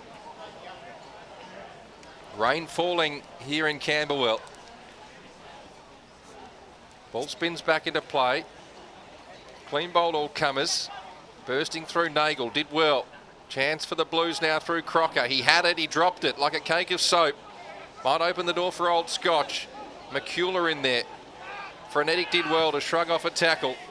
Then he went with the snap inside 50. O'Shea reading it best. Took the relieving mark in front of Ansell. He gets it to Buchanan further afield from the Queen Financial Group. Old Brighton have got a 39-point lead against Trinity. Caulfield trail by 25 to Collegians. The Snowdogs trail by 4 to Zavs, and St Kevin's have a 5-point lead over Old Melburnians. But you can imagine across most of Melbourne, the weather is like this, where it is coming in sideways. Very dark, wet, windy right now. Ball just hovering around the place at the moment. They've got the numbers. It's with Tom Quinn. He just dumps it towards the face of goal. It goes long and wide, and it's trickling towards the boundary line and ends up going out of bounds. We are nearing half-time. Donald McDonald is going to join us, Tristan, throughout the half-time break. Looking forward to chatting to Don about all things Old Scotch and the recruiting they've done over the off-season and the youth that they're playing with today. Ball tossed back in. A lot of numbers around the footy. Uni Blues are in attack. Scotch have the lead by 14 points. McCullough sits underneath it. Eddie Zebeth taken in a tackle. Charlie Firthy left it behind. Just hovering around. There's a lot of people just watching this all play out. Off the ball, they're going at it as well. Sellers and James Fulton, the umpire, comes in and says, we'll find a free kick in that from Joey McCullough. Top of the goal square. They can take the relieving mark down in defence. I think it's Stubbings down there. He's done well this afternoon. Coming back from a shoulder injury, Werribee listed player. Kicks on his left boot. Long outside defensive 50. Rick DeSolda had a handle on it, then lost it. Chance for Carr, who tried to squeeze it, kicked it well. Quinn low to the ground, had it, and then had dislodged as he hit the turf. Off hands and out for a throw-in.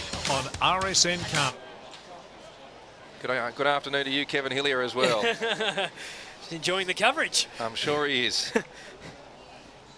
Good man, Kev. Ball tossed back in. Cordy tried to swat it out the back towards Zebeth. Good strong tackle applied by Brommel. Bottom of the pack, I think, was Fulton in there, or Curran rather. Pretty tight, pretty tough, and it's scrappy as you can imagine in these conditions. Scotch on the break. Brommel, look out. Affected the kick, the bump. Here's a chance for Goodison. Handball was very slick. Opens up, and they move it inside 50. Burn Jones a chance, waiting down Simons. He's got twinkle toes. He goes the left foot snap. And he just didn't quite strike the right part of the foot. He hit the belly and it sailed through for a behind. We saw his evasive skills before. There's a lot to like about him. There certainly is. You bring this footy back in a good couple of minutes. Downpour just coming straight at it. Marty Gleeson will bring the footy back in. It's 5-8, 38 to 3-4-22 as we near half-time. Big pack of players around this footy. Caston went up. Couldn't take it. Bromwell just dumps it back inside 50. Scotch have got a lot of numbers in their own attacking zone. They go back in after it. It's Henry Brown. Couldn't quite take it cleanly. And the numbers can clear for Uni Blues through Quinn. Went looking for Fasolo. Couldn't trap it on the bounce. Rick DeSolta bent down to pick it up. Got it to Brown. Jack Brown just dumps it back from where it came. Paddy Hayes can take the relieving chest mark. Halfback flank Uni Blues. Trailing by 15 points. I mean, some real concerns and issues, the scoreboard operators today, as Cam O'Shea has the football. Stickers O'Shea will just send this as long as he possibly can up the wing. They all sit underneath it. Cordy brought it down. Lockie Swaney goes by hand. Got it up to Eddie Zebeth, to Joey McCullough. Is he clean? Looking for Grimley. Threw both hands at it. James Carr is now in a foot race at ground level. They chase after this ball. 1, 2, 3 boys go at it. Sellers is down there. Grimley's taken in a tackle.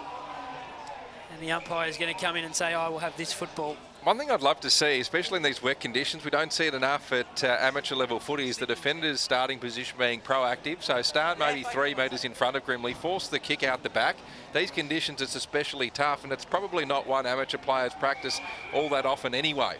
So it just means you don't have that concern about the space with which Grimley can lead into and extend those big mitts.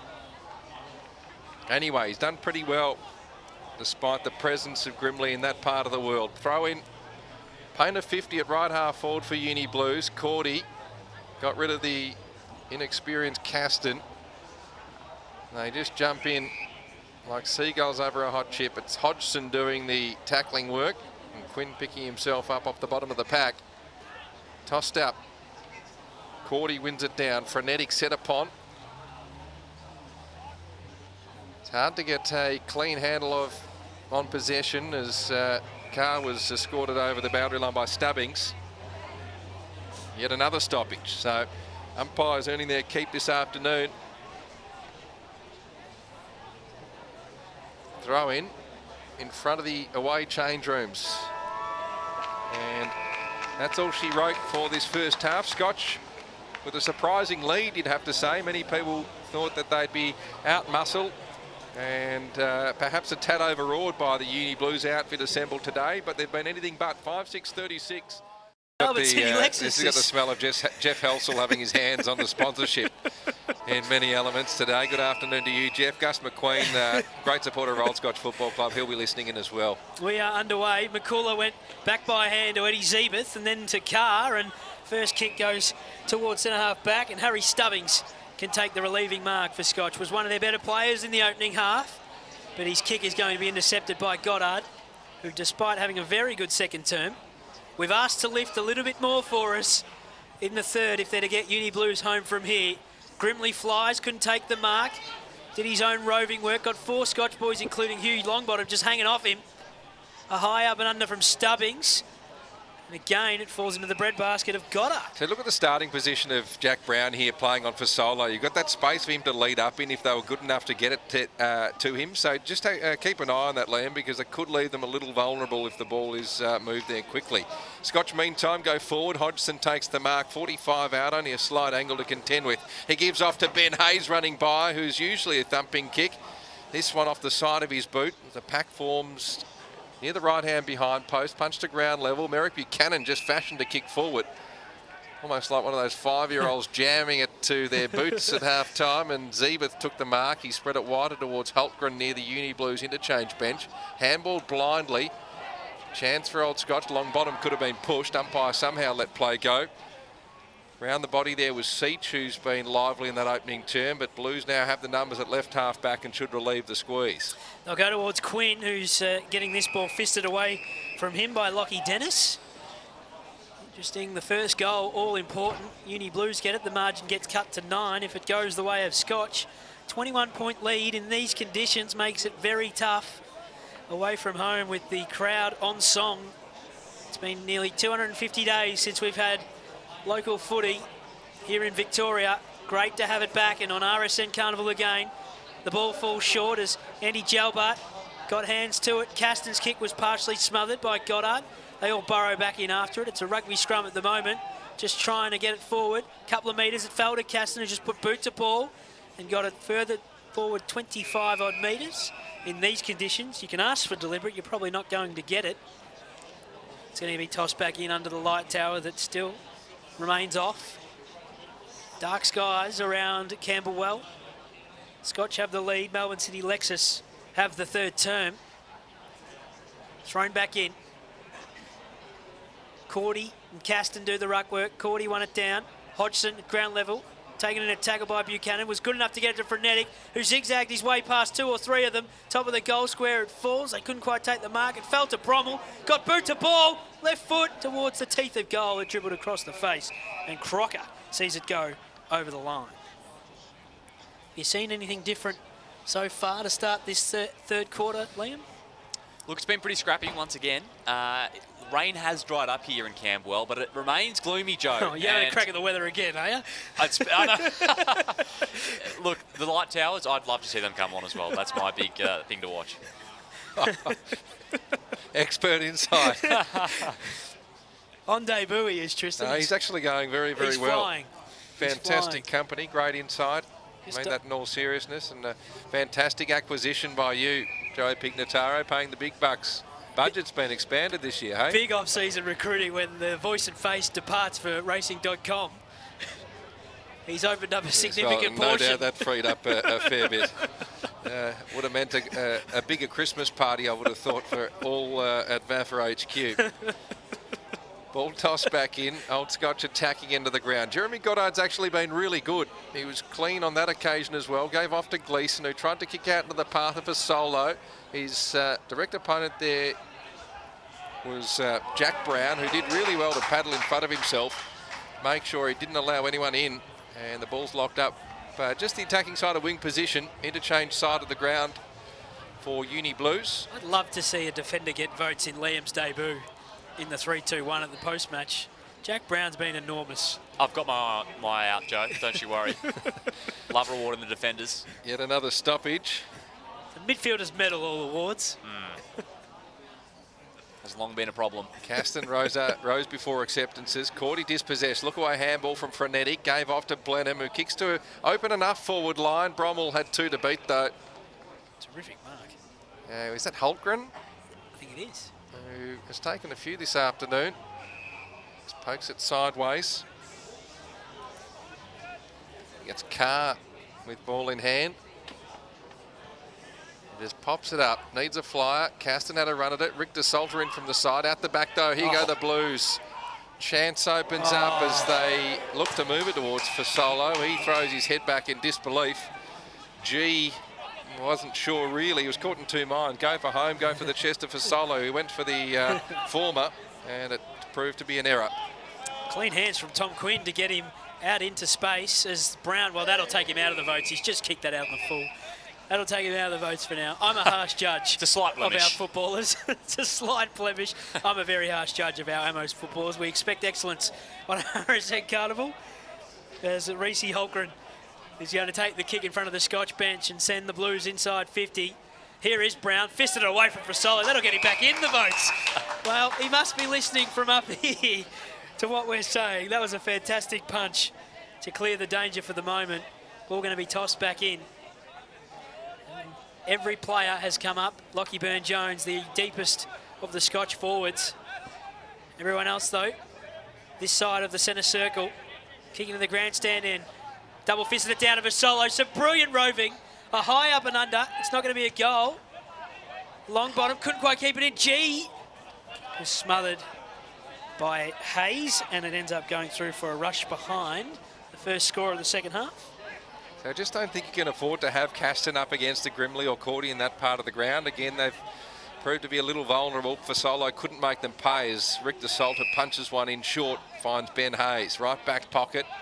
Turns, goes, spots up Blenheim, 50 metres from home. That's his defensive home. And Fasolo stands the mark. He sets it up, although the trajectory wasn't particularly high. Burne-Jones was taken high, umpire called play on. Chance for Holtgren. Handball sideways. Blues move it forward. Stubbings traps it well. Blenheim, tight spaces, works well with Frenetic. Look out, Ben Hayes. Did well, kept the cool head in a crisis. Blenheim gave off to Jack Brown, who was upended after he got rid of it, and Bromwell takes a strong mark. He's corrected his errors. Jack Brown, a couple of nice little Comes moments. inboard, Stubbings, slight fit of the fumbles, did well to get it to Frenetic, and now they advance towards attacking 50, and there's a whistle. Is it a mark or a free kick? It's a push, and it might go the way of Sellers, I think. The goal kicker. It will. So he kicked 2. He gives off this one to Longbottom, who's a thumping kick. Has a ping from 50 and misses ever so narrowly to the right-hand side. It was coming back. Certainly was. 5-8-38 Old Scotch.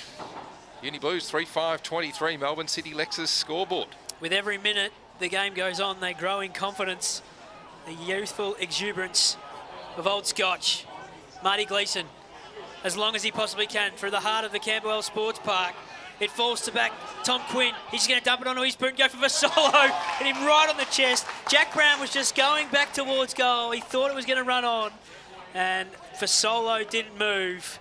End-to-end stuff in the space of 20 seconds from one end of the ground to the other. It annoys me that teams don't do more of that, Liam.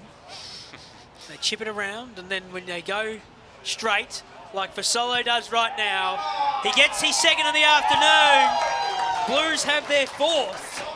The margin gets cut to 9 points. It's the first of the second half. 2 to Sam Grimley, 2 to Alex Vasolo. 5-8-38 to 4-5-29. Old Scotch still have the lead. 9 minutes gone. Third term for Melbourne City Lexus. A vision to provide a new level in customer service and value for money. You can be assured of an enjoyable and memorable experience. That was impressive. Certainly was. Right through the middle for Alex Vasolo. Round the grounds in William Buck Premier. And we've got a couple of close games here. Oh, yes. Collegians lead the Caulfield Grammarians by 2, and it's a 1-point ball game. Melburnians lead St Kevin's Old Boys. Here's Brommel out of the centre for Old Scotch, inside 50. No Mark Simons. Nagel going to ground, did well. Gave to Fulton, who kicked high. Hultgren had to do the spoiling work, did so very nicely in front of his coach and his interchange bench. Ball out for a throw-in. Uni Blues attacking the grandstand end in this third term.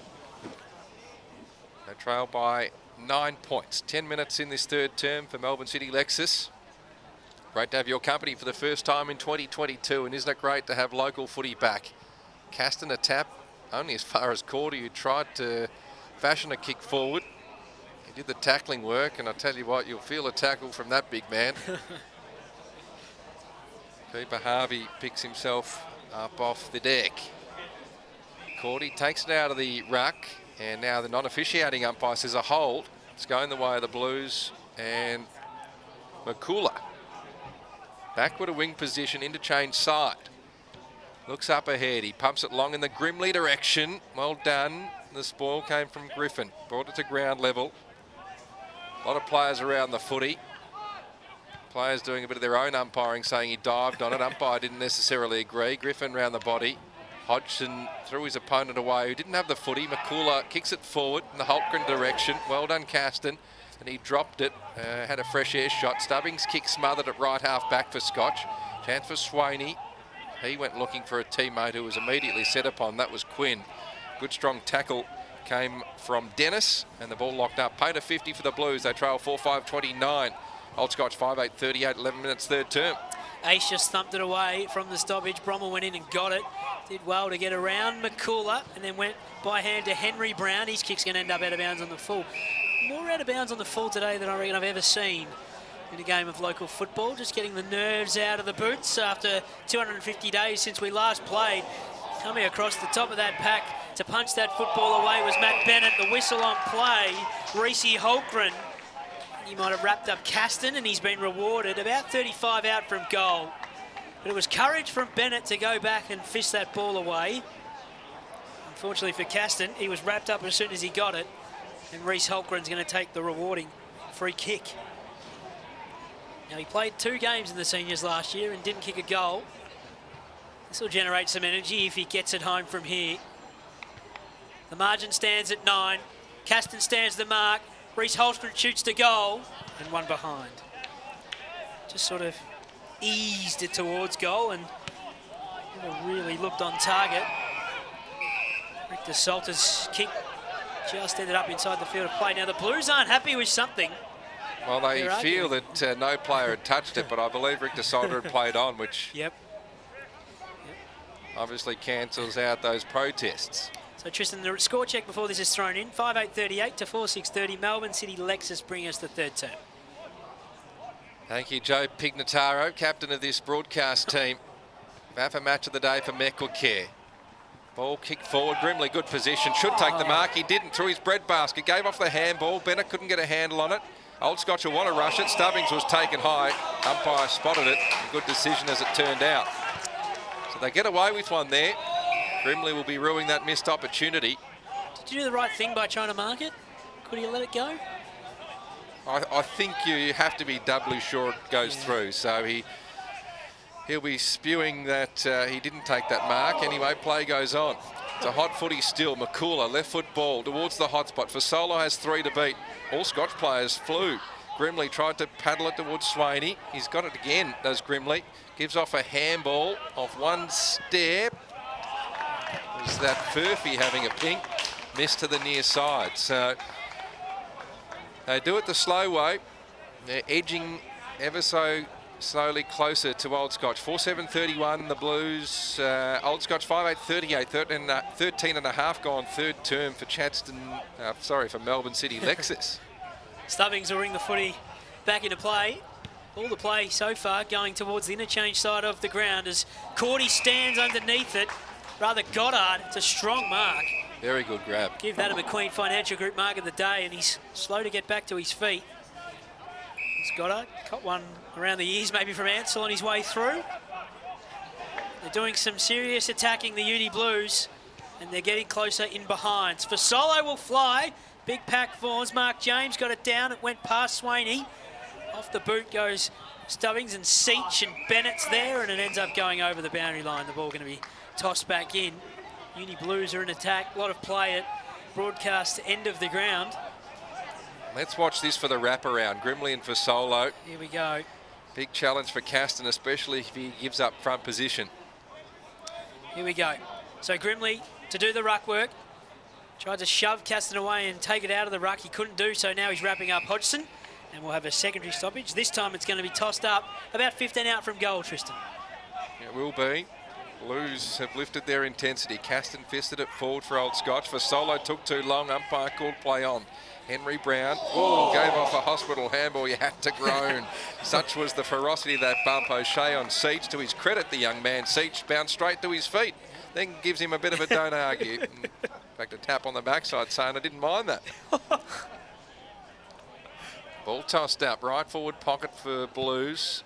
Blenheim the roving work from the Grimley tap. And that boundary line's come in a fair way due to the cricket net. So Joey continues on his merry way, clocking up the out of bounds on the full stats for the afternoon as Uni Blues look to effect a switch through Nagel. Goes to Hayes in the heart of Camberwell Sports Park. Oh, he wanted to go one more, then thought about it and went direct instead towards the centre-half forward position where Stubbings is turning around, putting it on his boot, getting it towards Burn-Jones, who's thrown away. In fact, it's not Burn-Jones. It's our friend Angus Simons, just disposed of without the football. So he's got it in the heart of the cave. Goes looking for his teammate further afield in Hayes and got him. He'll now go deep into the goal square. Jalbart pointing. Couldn't quite get it over the head though of Furphy, who took the mark in front of the captain Andrew Jalbert. And so Uni Blues are back in possession of the football.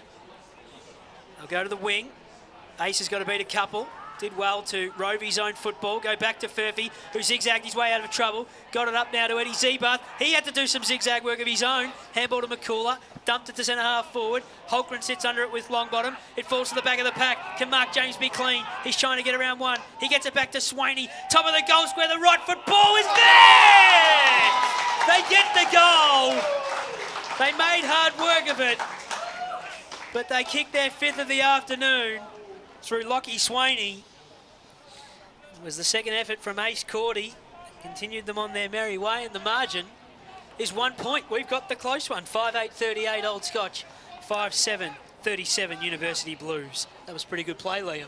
Certainly, and Uni Blues are coming. 1 point game. Scotch have just managed the one behind this quarter. So we spoke with Donald McDonald at halftime, and that was the question. Can they sustain it? Looks like the Uni Blues are coming hard. Well, he's starting to have a real impact, isn't he, Cordy? So they're going to have to do something about it.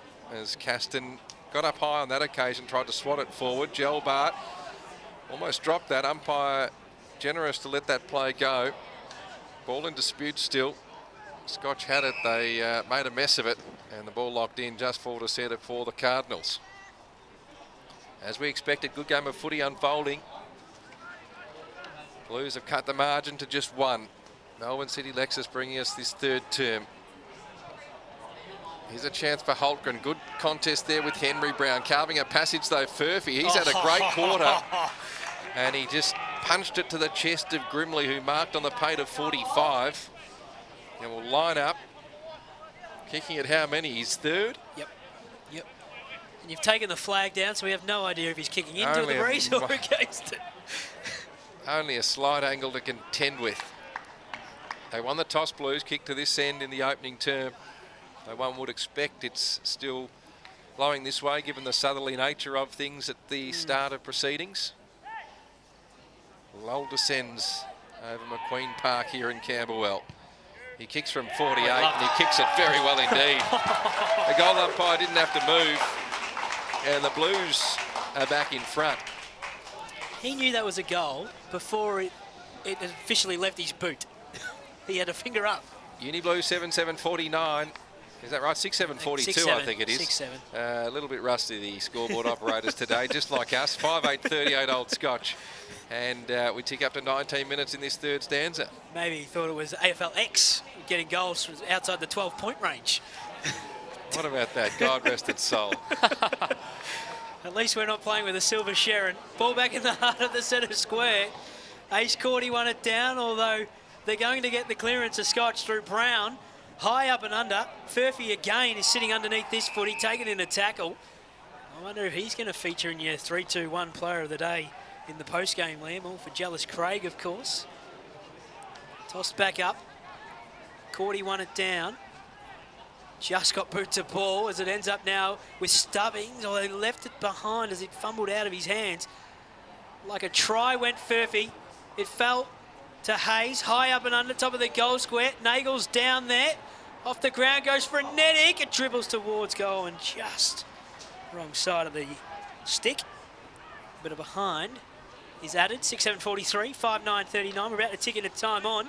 Second term for Melbourne City Lexus. They need a lift from their senior players now, Scotch, don't they? The likes of Joel Bart, Frenetic need to get involved. Ansell throwing his weight around as Uni Blues look to go route one down the centre.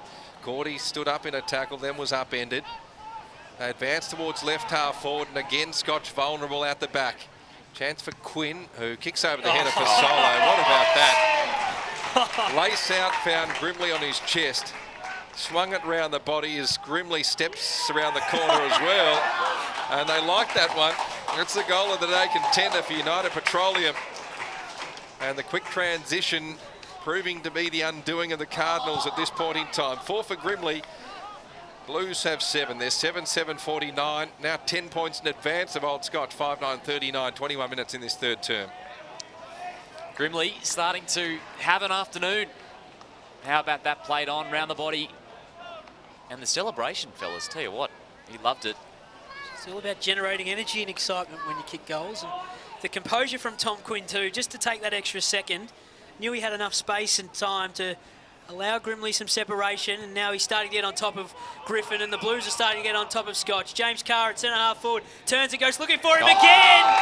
He just too big, too strong, too tall, too good.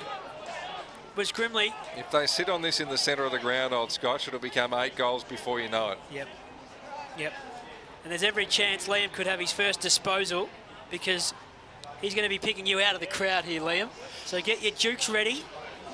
Got a great angle on this one. Uni Blues great below us. Quinton Gleeson hoping for a touch of the footy himself. Right. This one's blocking yours. Himself front and centre between the big sticks to give Grimley something to aim at. Here we go. So Sam Grimley for 5. He shoots towards goal and makes no mistake whatsoever. 3 in this quarter, and Liam gets his first touch of the afternoon. As we flagged. Very well called, Joey. And in a couple of minutes, Uni Blues have busted this game wide open. 8-7-55. That's the University Blues. Scotch are 5-9-39. They've kicked 5 goals this term. About 3 of them, Liam, in the last 3 minutes. Yeah, back to back. And geez, how about that? Fell just a little bit short, Joe, and then bounced straight back up into my hands. You've got a bit of clairvoyant about you. Tristan did mention earlier my career at this ground. I can read the play pretty well around here. And you just know what's about to happen. Melbourne City Lexus bringing you the action. A vision to provide a new level in customer service and value for money. Get yourself there. They've got great cars out at Melbourne City Lexus. Good to watch the Uni Blues this quarter. They've piled it on. Well, they've flexed their muscle. And now the challenge for the home side to lift once again. Credit to Blues, they've played a scintillating brand of football in really challenging, greasy conditions, and they win it out of the centre. Here we go again. He'll look towards that man, Grimley, who's the meat in the sandwich, punched to ground level by Griffin as a deliberate free kick is paid against Jack Brown for paddling it not all that subtly towards the boundary line. And though that pocket's narrow, it's deep enough to make this a really acute angle for O'Shea to contend with. He's going to go with the check side, and he's going to blaze across the face. Out of bounds on the full. Yep. Tough pocket. So a reprieve for Old Scotch, but you have to like what you're seeing from Uni Blues. Tough pocket. Didn't kick many goals from that one, Liam. Yeah, neither did I. 5 goals to zip now for the Blues this quarter. They're in total control, although 10 minutes ago you would have argued against it. As this ball is brought back in, it ends up with Cordy. A little bit of fancy footwork from Ace, sold some candy. It ended up with Longbottom. Goddard smothered the football, bent down to pick that up was Matt Crocker on debut in the Blues colours. Come across from the Sandful to join the Blues this season. Tried to in 2019 and then COVID wreaked havoc and kept him out of Adelaide for a couple more years. But he's here now. He's enjoying himself this afternoon. Frenetic on hands and knees. Somehow gave away a free kick to Joey McCullough. Maybe grabbed him without the football. So a member of the 2019 Uni Blues Premiership side was Joey McCullough. Tough kick from here too, but in the last couple of minutes, everything's turning to gold for Uni Blues. To back himself in. The Italian Stallion, the University Blues lineup. He'll have to kick this right on the paint of 50. Gives it everything he's got. He sort of enjoyed it straight away, and then just the wind took it a little bit. And a minor score. So they extend the margin to 17 points. 8-56 to 5-9-39 in favour of Uni Blues. It's the Mecklenburg match of the day here on RSN Carnival. Great to have local footy back as Stubbings went in the Hodgson direction, punched away from him.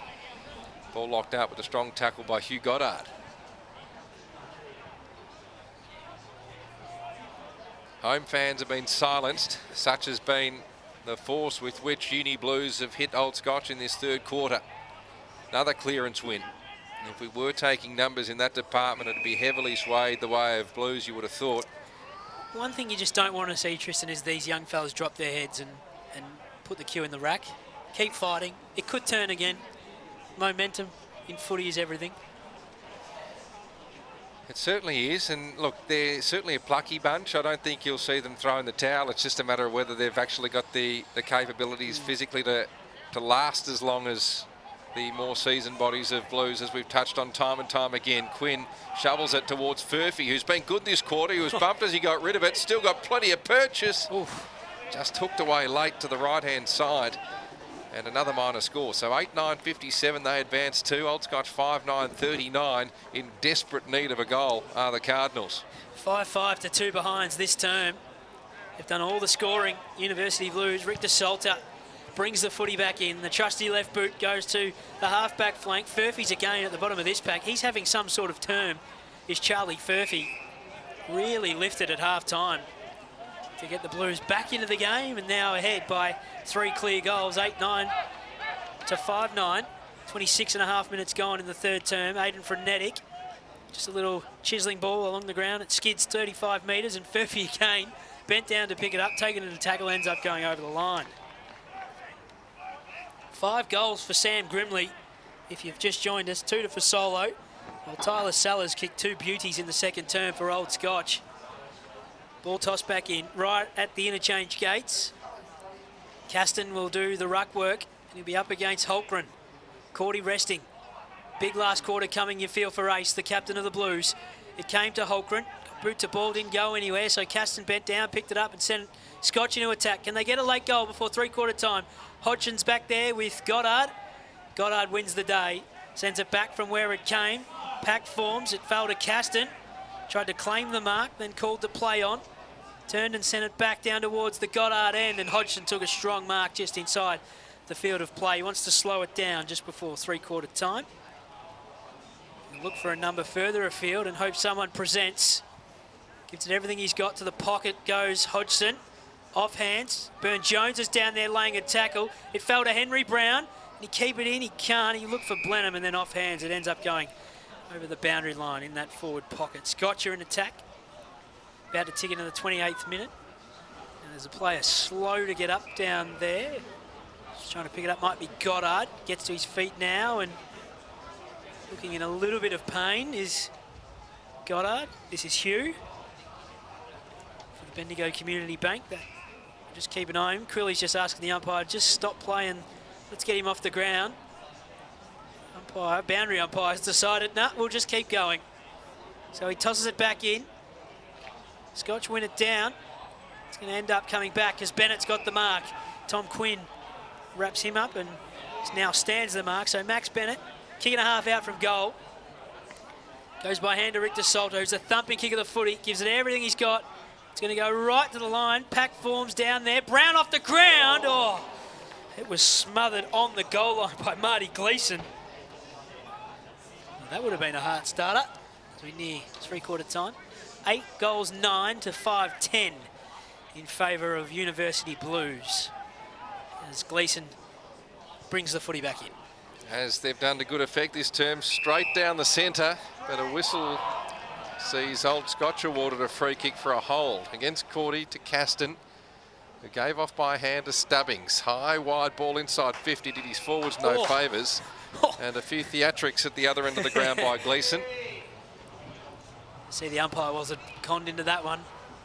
He received some physical contact. I think he made the most of it in the hope of the 50-metre penalty. Nevertheless, play goes on. He dumps it towards Cordy, and why wouldn't you? Second bite, not paid the mark. Umpire said a few pairs of hands, so he flung it over his shoulder to Carr, who kicked towards right half forward. Ansell filling the hole in front of Grimley takes the relieving mark. Tried to give the don't argue. In the end decided to get boot to ball and transfer play. Rick DeSalto received from Jack Brown, right back pocket. Oh. Now he pumps it out of bounds on the full. Saw someone in the crowd he wanted to kick it to. He's told by his direct opponent what he thought of it. The groans of the home fans telling the story. Inside 50, Grimley 5 deep. Out the back, McCooler made contact with Ansell's head. He didn't flinch, the big man. Good contest all round for Solo, taken to ground. Strong crunching stuff from Brommel. And the ball locked in, 25 out from Blues goal. Not giving an inch, these Scotch defenders fighting right to the line. We're nearing three-quarter time, ticked over 30 minutes. Frenetic bent down, picked it up. Couldn't be as clean as he would have liked, so Cordy wraps him up. The umpire says, I'll have it again. And again, Liam, you see the Uni Blues swarm. Everyone up. Everyone up. Paddy Hayes, the deepest of the Uni Blues players. Just back of the centre circle. Tom Quinn has the tackle here. And the umpire will have it again. 31 minutes. Melbourne City Lexus bring us the third term. Mequicare, proud partners of the Amos. Match of the day broadcast on RSN Carnival. Toss back up. Continuing to fight was James Curran. It fell to for Solo. The snap over his shoulder from Alex is another behind. He doesn't mind doing those spectacular things, and he'll always have a crack at it. No matter what level of football he plays, Alex Fasolo. 8-10-58 to 5-10-40 in favour of University Blues. Stubbings to bring it back into play. Late stages of this third term. Elects not to use frenetic and goes more direct. Goes short and finds Jack Brown, who sees men breaking towards the Bowen Street side. Harvey gave off to Bennett.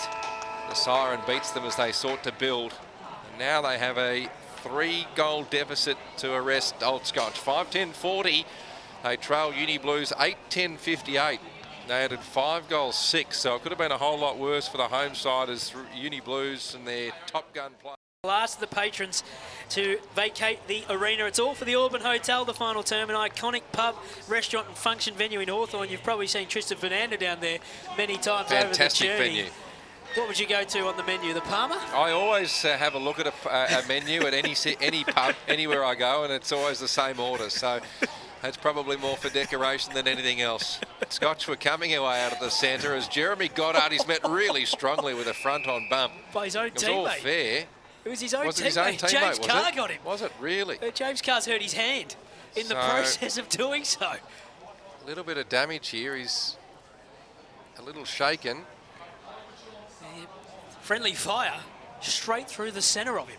Looks a little groggy. In fact, he says, no, go away to the trainer. So play goes on. Out the back, Blues with first hands on it. That was Zebath looking for O'Shea, missed his mark by hand, and whistle now says holding the ball against Nick Hodgson. So a chance for the Blues to mount the first meaningful attack from left half back. They lead by 18 points. He sells the dummy, steps around Hodgson, drives it forward for Solo, brings it to front and centre. Jeremy Goddard, what a remarkable recovery that was. Griffin that time led the race against Grimley, through his fingers however. Chance for Quinn as Griffin's going to swat it towards the boundary line. Stubbings in turn goes off the deck. Gleeson read it well. He was the only man who really assessed where that ball was going, picked it up, punched it back inside 50. And they tried to claim a mark. Big pack formed. Umpire said nothing doing. We'll toss it up 35 metres out from the Blues goal. Attacking the Bowls Club end in this final term. They lead 8-10-58. Old Scotch 5-10-40 on the Auburn Hotel scoreboard. Cordy won it down and did his own roving work. Hodgson's wrapped him up. Strong tackle by Hodgson. Umpire says I'll have the football again. So take two in the same spot. Cordy again. Frenetic this time doing the roving for Scotch. Just tried to clear it out of there off hands. Ends up going out of bounds. And Sammy Seach is the man who sees it go over the line. Tracking in the moustache to start the season is Sammy Seach. Ball going to be thrown back in. Guy Martin standing right next to the boundary umpire as this one's tossed back in. It's been a good first outing for the new uni coach. Brommel tapped it down. Scotch go away with the clearance to centre half forward. Flying over the top, but leaving it behind. Cam O'Shea went back in after it. They get the ball forward. Inside 50. Go Scotch through Simons. A whistle on play. And it's going to be a free kick to Connor Goodison. I wonder if he's got the legs. He'll have to kick it all of 50. Sharon's got a bit of moisture in it. Ansell provides a lead. Deep in the goal square. Gives it everything he's got. There's Goodison. It's a beautiful strike of the football. Oh, it's the best possible start to the final quarter for Old Scotch. And they get around him. A wonderful kick of the ball from the number 29. His first of the afternoon. And a little bit of energy from the Old Scotch boys. Certainly, one against the grain. 4 goals in 2021 for Connor Goodison, so can find the goals when he needs, and beautiful, beautiful kick from about 40 metres. Thought he maybe was just setting up for Sellers at the top of the goal square. Nevertheless, it went all the way. 8-10-58 to 6-10-46, 3.5 minutes into the final quarter. The margin 12 points as Frenetic is taken in a tackle by McCullough. Ace Cordy just picked it up. He was taken in a tackle as well. It's not going too far. Bromwell's taken as well. We'll have a secondary stoppage in the heart of Camberwell Sportspark. Important goal, wasn't it? Just to give them a sniff. Blues out of the centre through Zebath. Inside 50. Front position there, Holtgren. He was held or he was dispossessed. Umpire said the latter, holding the ball. Bennett, the tackler, takes the free kick from left half back. Pumps one in the Sellers direction, who rises, hands to it, no mark taken. Diving in it on ground level was a Blues player. He's going to be in a world of strife. Didn't quite pick up who that man was. In the end, it was Fulton on the bottom of the pack. So free kick goes Scotch's way. Inside 50, Burn-Jones, great curl, the snap, the goal, and they're right back in it. 2 in a minute for Old Scotch. And the margin cut to just 6 points. 7-10-52, plays 8-10-58. Ticking up to 5 minutes in this final term, and gents, we've got a game on our hands. Game on indeed, Tristan, and no goals in the third, of course, for Old Scotch, and they've reeled off 2 in a minute. 1 goal is the margin. Wonderful piece of roving from Lockie Burn-Jones to read the fist from Marty Gleeson, and the quick snap off one step, and didn't he love the celebration? The margin is just 6 points for the Auburn Hotel. We'll give that a United Petroleum goal of the day contender. That'll go up against Alex Fasolo's snap in the first half. They're out of the centre again through Hodgson, breaking a couple of tackles, going to half forward. Goodison's tracking behind Gleeson, who takes the mark on this occasion for Uni Blues. Last time Marty Gleeson stepped out in a footy field was the Bombers' final against the Bulldogs in 2021 down in Tassie. In a closer contest today as Bennett takes the mark. He runs away from his opponent. He crosses to half forward. Inside the 50 they go.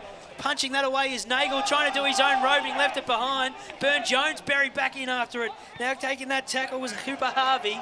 It comes back though. Scotch have got the numbers. And they keep this in. Long thumping kick inside 50. Ansell's got the sit. He couldn't take the mark. Goodison's doing the roving, doing the snapping and hitting the fat bit of the post. But the Scotch boys are coming home hard. Minor score. 8-10, 58 to 7-11, 53. They've given him an extra goal here. The operators have got Scotch in front, but they trail by 5 points. Auburn Hotel bring us the last quarter, Tristan. They do. Head there for a feed a little later on after your first afternoon of VAFA footy for season 2022. Kick off the boot of Hodgson was smothered. Ricocheted the way of Jeremy Goddard, who copped a hard hit earlier on from his own teammate, as Joey described. Looks as tough as nails. He's been pretty solid today for Blues. Ball locked up, 65 out from Scotch's goal towards centre half forward. Nagel's also been a cool head. Almost shoveled it the way of Zeebeth, who kicks a high ball in the solo direction. He was in front position. He took the chest mark. It was. Mark of the day contender for McQueen Financial Group. He gets back off his mark. His kick was slightly lazy. Favoured Old Scotch, although Gelbart was dispossessed. The snap at goal from Crocker. The snap fell short as it turned out. As if it was going to sail over the goal umpire's hat. In the end, Old Scotch short to rebound. Furphy picked it up, had a ping and kicked the goal. It was all a little bit bizarre, that last 20 seconds. Play had stopped. Old Scotch just gave it straight back as if playing kick to kick. Furphy did the rest. He's had a pretty good second half as well.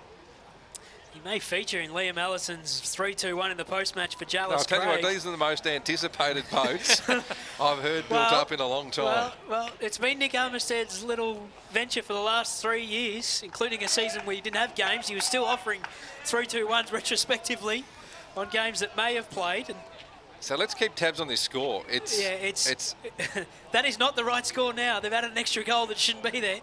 It is 9-10 to 7-11. As the Scotch go inside 50, the pack forms. Blenheim's at the bottom of this pack at centre half forward. So now they've given Uni Blues an extra goal. It's an 11-point ball game for those listening in and who might be more confused than we are. Cordy won it down. Blenheim takes the tackle, rides it into the ground. They all bend down. Did Gelbart get taken high?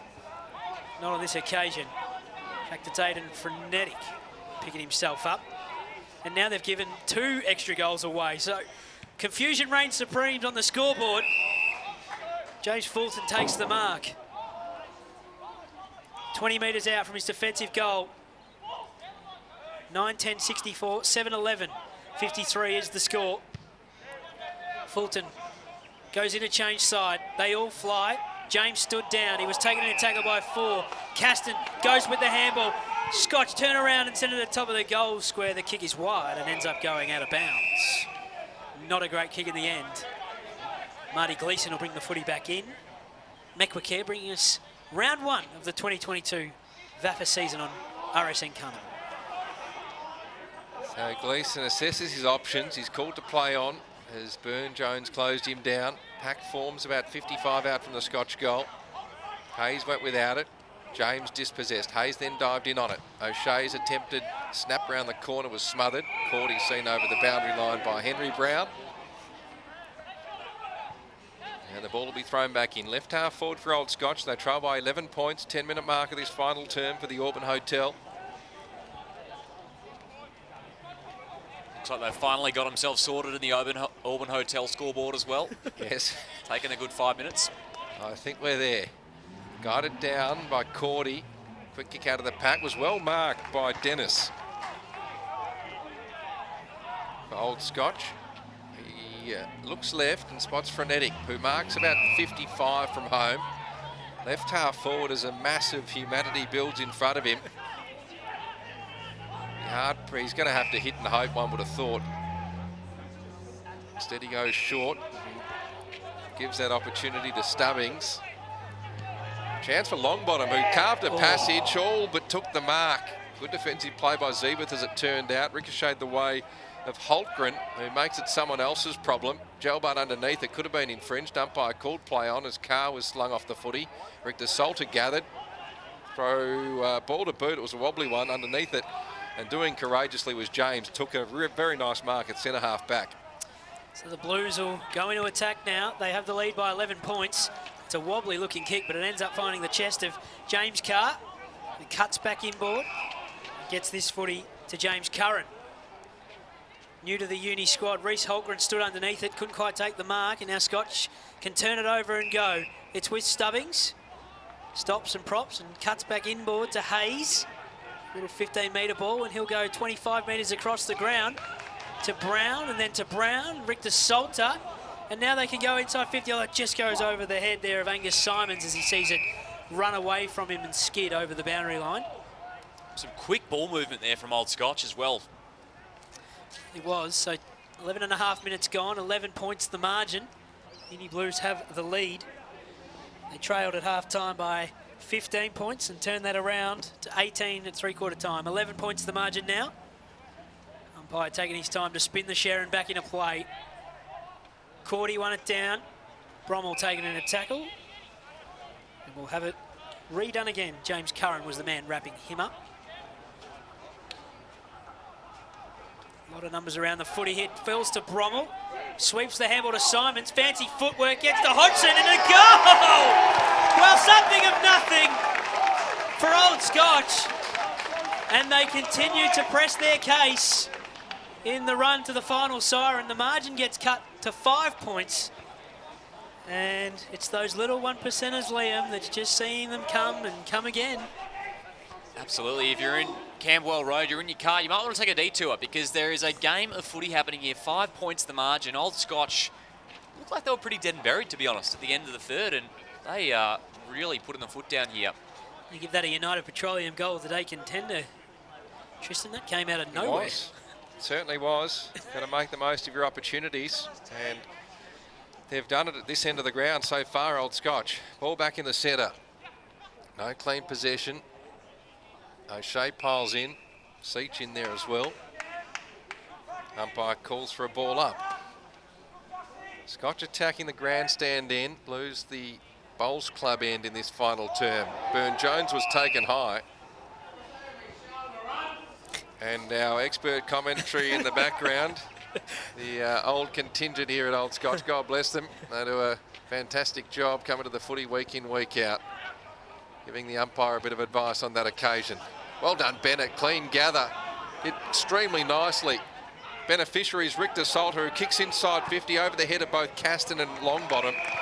Swatted away towards the boundary line. They'll get a throw in left forward pocket, but they're continuing to press Scotch here. 8-11-59. They trail Blues 9-10-64. What a ripping game of football we've got to start season 22. Certainly asking some questions of the Uni Blues backline here over the last few minutes. Big crowd in attendance too, ringing the boundary as Cordy won it down. Goodison's lurking about the place. Hodgson's there, the two danger men of the final term for Scotch. Buchanan wrapped them up, and the umpire is going to have the ball 25 metres out from the Scotch goal. Just too hot for Goodison. They take this clearing kick. Does James Fulton and send Uni out of the defensive back line, but Stubbings is going to turn around and send it back in. Now it's a wobbly one, an awkward one for Fulton. He was taken in a tackle, left it behind. It comes to Hodgson. Can he throw it on his boot again? Don't tell me it's gone up and under. They all fly. Caston sits underneath it. It was him and Longbottom going up against each other, and this man from the first minute of the game, Serious Tristan, player, has had some sort of day. It's a tough pocket to kick goals from, but he's only a couple of metres out. And if he kicks this, Scotch will be in front at the 15-minute mark. Caston snaps. Caston goals! The margin is 1 point in favour of Old Scotch. Jesse Caston kicks his second of the afternoon. 9-11-65. Uni Blues are 9-10-64. 15 minutes gone in the final term for the Auburn Hotel. They've kicked 4 goals this term, boys, to 1. This is the scoring end. Certainly is. 5 goals to zip in the third for Uni Blues and flipped the script of Old Scotch. Maybe it was those magnets being flipped around at three-quarter time, Tristan. Yeah, well, we talked about the spirit that they'd show. Would they throw in the towel? Well, they certainly haven't. I think Caston belongs in this part of the ground. He's extremely dangerous, can run and jump, as we just saw. And he's going to cause a few headaches. Blenheim round the body. Beaten to it there was Hodgson by Gleeson. Burne-Jones upended, got a kick inside 50. Goodison played for the free kick. Tackling pressures increased here for Old Scotch. Hodgson and a teammate nearby, I think it was Brommel, affecting the tackle on Jeremy Goddard. And we'll see a ball up 40 out from Blues goal. So now they have to lift once again. McCooler went with the one hand. Didn't have much time to get rid of it. Blenheim the tackler. Ball locked up on the paint of the arc. 1 point ball game. Mekwakare match of the day. Little ginger there was Blenheim, but looks like he'll play on. As Curran got ball to boot and advanced at 20 or so metres. Holtgren's been pretty good today. Took another nice strong mark. Then got it moving towards right half forward. Landed in the lap of Stubbings, who then kicked it forward towards Caston. Went with the chest instead of the outstretched arms. Brummel tried to burst his way through. It came, it went. That's good tough footy. Chance for Simons, who's shown good agility at times today. He had no chance at beating two Blues. And in the end, they'll settle for that result, I reckon. Old Scotch a ball up as they lead by a point 17 minutes into this final term. So Cordy took it out of the ruck and finally only as far as Bennett, who's going to send Scotch into attack again. And Longbottom flew for the mark, couldn't take it. Burne-Jones is trying to keep it inside the field of play, but he can't. Out of bounds, 17 minutes gone in the final term. 9-11-65 Old Scotch, 9-10-64 Uni Blues. You can hear the crowd. There's 47,000 coaches here, and they're all in our spot, the spot of the ground. Thrown back in. Caston continues his contest with Ace Cordy in the ruck. He won it down to the front. Goodison just left it behind, then bent down, picked it up. It fell towards Burne-Jones. Was he taken high into the Cam O'Shea tackle? The Scotch fans are appealing still around his it. neck. He was still strangling him, so chances are it started there. The Scotch fans were appealing for it, none doing. And you can see around the ground everyone imitating the action of Cam O'Shea. McCullough, he's taken in a tackle by Goodison and Hodgson. Now he's taken high. No, he was the fend off. Well, that's and going to be 50 McCullough's given as well. a 50-metre penalty away. This is in danger of boiling over here if they get into his face. That's ridiculously stupid by McCullough. Unnecessary Let's just action. call it as it is. Yep, totally unnecessary. And they're going to go home now, Old Scotch, and bang it through. It's going to be Hodgson, who is basically the fire starter of the final term for Old Scotch. That goal a little earlier on in the term.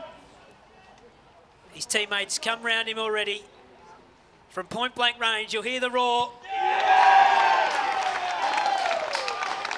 That is his second, Nick Hodgson.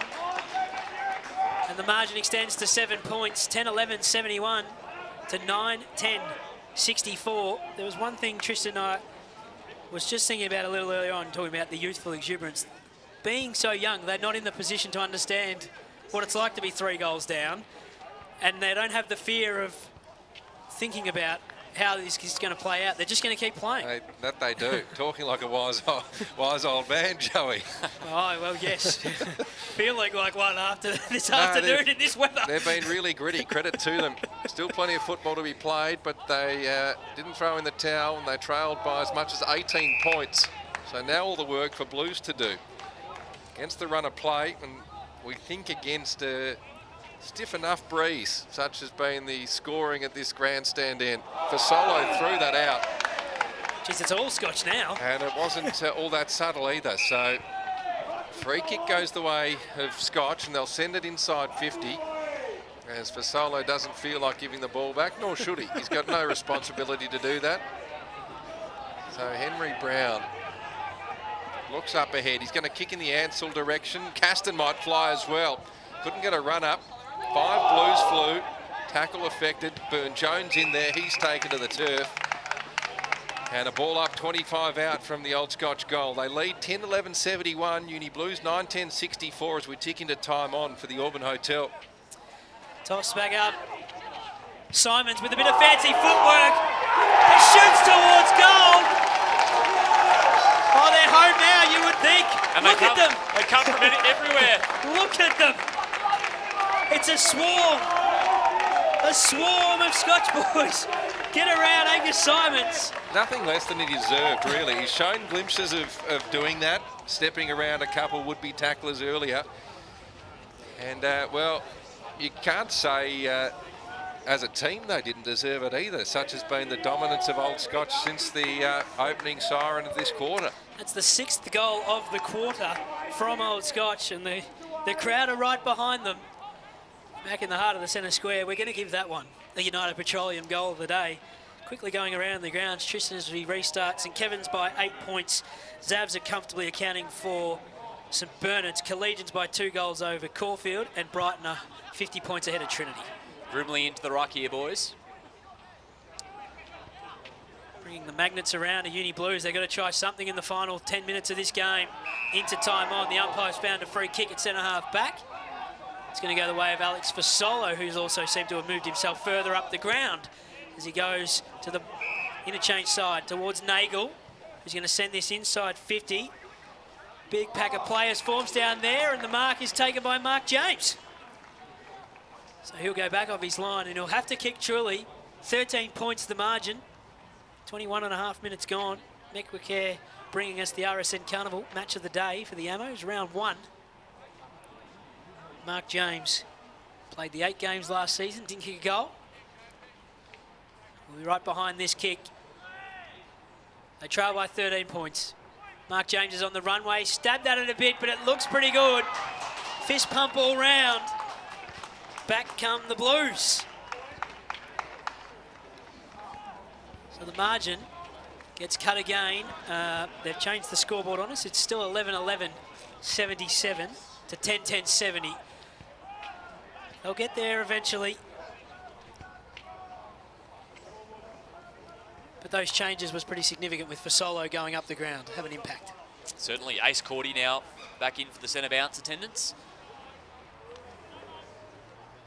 So 7-point ball game in favour of Old Scotch. Cordy won it down. Chance for Brown. Here's Blenheim, tried to spin out of traffic. Hodgson bent down, picked it up, inside 50. Ansell hands to it, the don't argue from Goodison. He had a snap from 35. It was touched, as you heard, and Seach did really well to punch that towards the boundary line instead of allowing that to drift through from behind. Great presence of mind by the youngster. Must have been watching Fremantle in round 1. May well have been, yes. So throwing 15 out from Old Scotch's goal. They lead by 7. As they continue to play games with us looking at the scoreboard, I just see numbers flickering. If he had epilepsy, he'd be in trouble. Ball out the back. Chance opens up for Curran, who threw ball to boot, kicked towards the centre circle. Stubbings wanted it, eventually landed it. Look away handball a little slick, then he mopped up his mess. He kicked inside 50. Byrne-Jones caught behind, and a good mark once again taken by Fulton, who's been fairly solid in that part of the world this afternoon. So his short chip kick across the ground. It was with Crocker, and he went further up the ground to Eddie Zeebeth. Chiseling ball along the ground, made it tough for Fulton, but he did okay to get it up to McCullough, who just dumped it 25 metres forward. Mark James in a contest with Stubbings. Merrick Buchanan comes to lend assistance. The umpire's going to have the football. 24 minutes gone in the final quarter. Old Scotch have come home with the wet sail. They have the lead by 7 points after trailing by 18 at three-quarter time. Cordy was in there, so was Hodgson. Henry Brown lurking around the place. The umpire will have the ball again underneath the scoreboard, which reads correct, 11-11-77 to 10-10-70. Thrown back up, Ace with the fist. Bit of volleyball spiking forward. Buchanan got boot to ball, just went up and under. Frenetic was able to stand underneath it, try to get the handball across to Stubbings. He wasn't clean enough. Now Ace is in a tackle, been taken by Hayes. It came to Quinn, just dumped it inside 50. Grimley's got to fly and make a contest. He couldn't. Stubbings was strong down in defence. Takes the relieving mark. Been very good today as Stubbings. He looks out towards left half back and tries to wait a kick, and did so with precision, where it's marked by Jack Brown. In front of the tennis courts, if you know Camberwell Sports Ground. That kick didn't do Gelbart any favours. He was caught behind for Solo, allows the Blues to pounce and send it inside 50. Grimley, big fly, big grab. 45-degree angle. I reckon he marked about 30 metres out from goal. So this would cut the margin to 1 point if he can go back and successfully kick his 6th.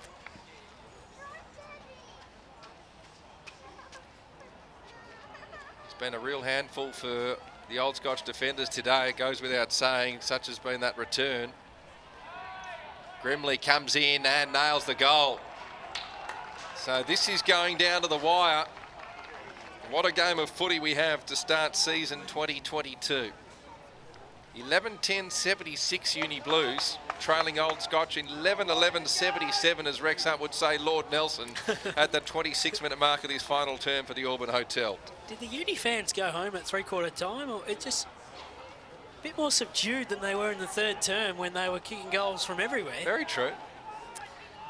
Just a touch quieter. Well, considering it's a one-point ball game, you would have thought there was a bigger roar.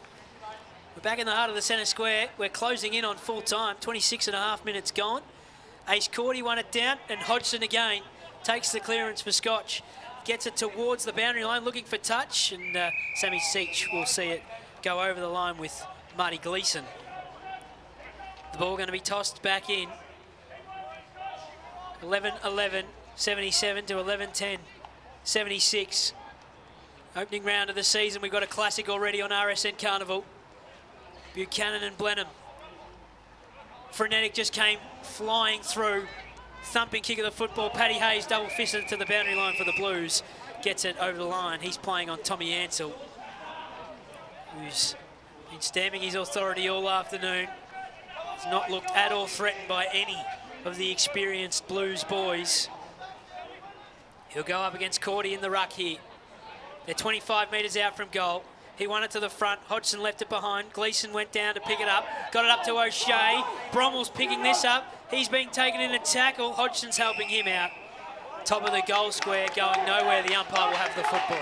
So, should see if Jeff can go to the timekeeper and find out how long we have in this game. Nevertheless, we'll await the final siren from the scoreboard attendants, which doesn't fill me with a great deal of confidence. And the ball about to be thrown back in. Right forward pocket. At 35 around from the Old Scotch goal. They lead by a point. Also hope for the hearts of the old supporters behind us. The defibrillator might be necessary. Nagel came away with it. Hacks it forward in hope. Stubbings waited down. He tried to step around James, who did well to apply the pressure. Furphy off to Holtgren. They advanced to right half forward. Grimley just wasn't clean that time below his knees. A long way to bend down for such a big man. Ricocheted out for a throw in. But they have it where they want it. Right half forward, about 60 from home. Connor Goodison's down behind play here, boys. Physio's out, helping him off, and he looks very, very ginger. So it might be the last we see of him this afternoon. Sure if he's cramping seriously or if he's hurt his knee in that last contest. Play goes on.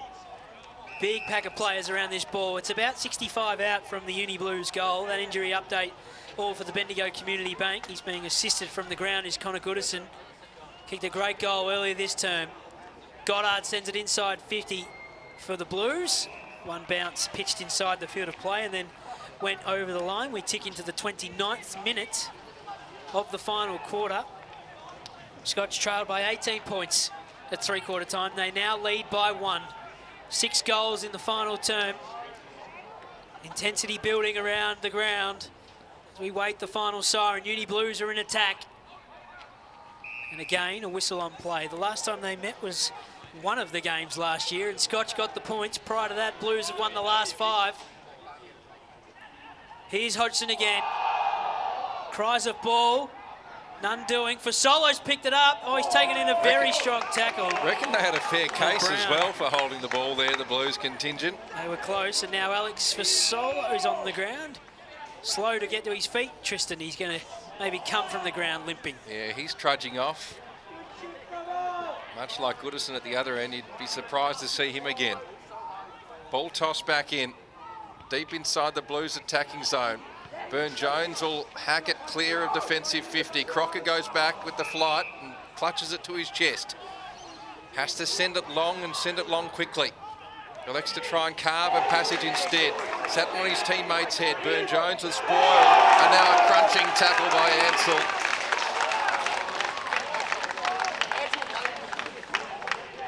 Jeremy Goddard was the poor individual underneath that. And a stoppage. Edge of the centre square, interchange side. Cordy took it out of the ruck, got it forward by foot. Here's a chance. Hultgren has a shot at goal. Grimley caught behind. He nudged out Griffin, ran into an open goal and kick number 7. Wowee, as Grimley puts Blues in front, approaching full time. 12-10-82 Uni Blues. Could they steal it at the death? Old Scotch 11-11-77. What a game of footy, boys. What a last quarter it's been. A few shattered Scotch boys out there then in the box seat, and cannot be long left, you'd think. You've got Angus Simons down there wearing some serious headgear for Old Scotch as well. Don't know how he sees out of that. How he breathes through it either, to be honest.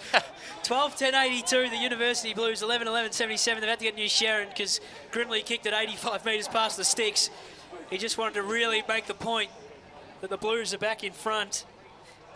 I hope he didn't hit anyone on the bowls club. That could be disastrous. Not sure you'd be playing bowls in these conditions, especially out the afternoon we've had. We're back in the centre. Ace Cordy will do the ruck work. Can't be long left now. He won it down. Scotch get the clearance. Buchanan went over his head. Mark James, it nearly fumbled away from him, just paddled it forward. Richter Salter got it to Tommy Blenheim, was taking a strong tackle. The umpire says, I'll have it. 32 minutes gone. 12-10-82 to 11-11-77. Uni Blues have taken back the lead in the last 30 seconds. Hodgson, he's trying as he might. He can't get away from this stoppage. Swaney picks himself up. Tossed back up straight away. Cordy won it down. Free kick's been found, going the way of Aiden Frenetic. Too far out to score, but you think he'd have to give it everything he's got or just set it up the top of the square. He's going to pump it in long. It's going to go all the way. Aiden Frenetic! How about that? He gave it everything and Scotch have taken back the lead. Well, this is extraordinary. Unbelievable. 50 metres out. With a wet ball. To put him up by a point, Old Scotch. 33 minutes gone. Aiden Frenetic has gone bang. And this will be the Gary Hocking flood. Remember he tried that at Claremont or wherever he was? I'll tell you what, they'll have 18 blokes behind the ball, Old Scotch. Goodness gracious me, What that a is game a of United Petroleum goal of the day contender. Aiden Frenetic steals back the lead. O'Shea off the back of the goal square. Taken by Brommel. Scotch go into attack. They've got to fly. Simons has got 2 to beat. It goes off hands. Gleeson is first to get there. Simons doesn't give up the chase. It ends up going out of bounds. What an effort. Well, it was mute 5 seconds ago, and these boys have come to life again. Tristan Fernanda get us home on RSN Carnival. What a remarkable game of football we've seen. Is their time. Scotch by a point. Cordy wrestles with Sellers. He swats it forward, did Cordy. Crockett taken without it. Furphy had a chance. He's taken the ground. That's holding the ball, and that might just be it. Cooper Harvey take a bow. Magnificent tackle. Furphy just took too long. He thought he had Time more on, time. says the umpire, and that might be all she wrote. What a humdinger of a contest here at McQueen Park in Camberwell. And could the youthful Old Scotch Collegians prevail against Uni Blues? It looks certain they will as he steers a pass to Brommel, who marks 35 out on a 45-degree angle towards his left forward pocket. He's just unmarked. Siren and victory for the home side. A memorable one, a stirring one as Brommel goes back to put the icing on the cake. Crosses the paint of 45, he struck it beautifully. And what a way to put the full stop on a fantastic victory. Arm in arm go the Cardinals. And the Blues, you'd have to say, boys, are stunned. Full time at McQueen Park. Old Scotch 13-11-89, defeating Uni Blues 12-10-82. That was something special in that final quarter. That was as good of local footy as you'll ever see. We've waited 250 days for this. How good was that? Let's take a quick break here on RSN Carnival, and when we come back, we're in our post-game for the Old Scotch Collegians Association. We might even try and chat with maybe Aidan Frenetic or one of the big boys around town. Sam Grimley nearly plucked it for the University Blues, but it was the young...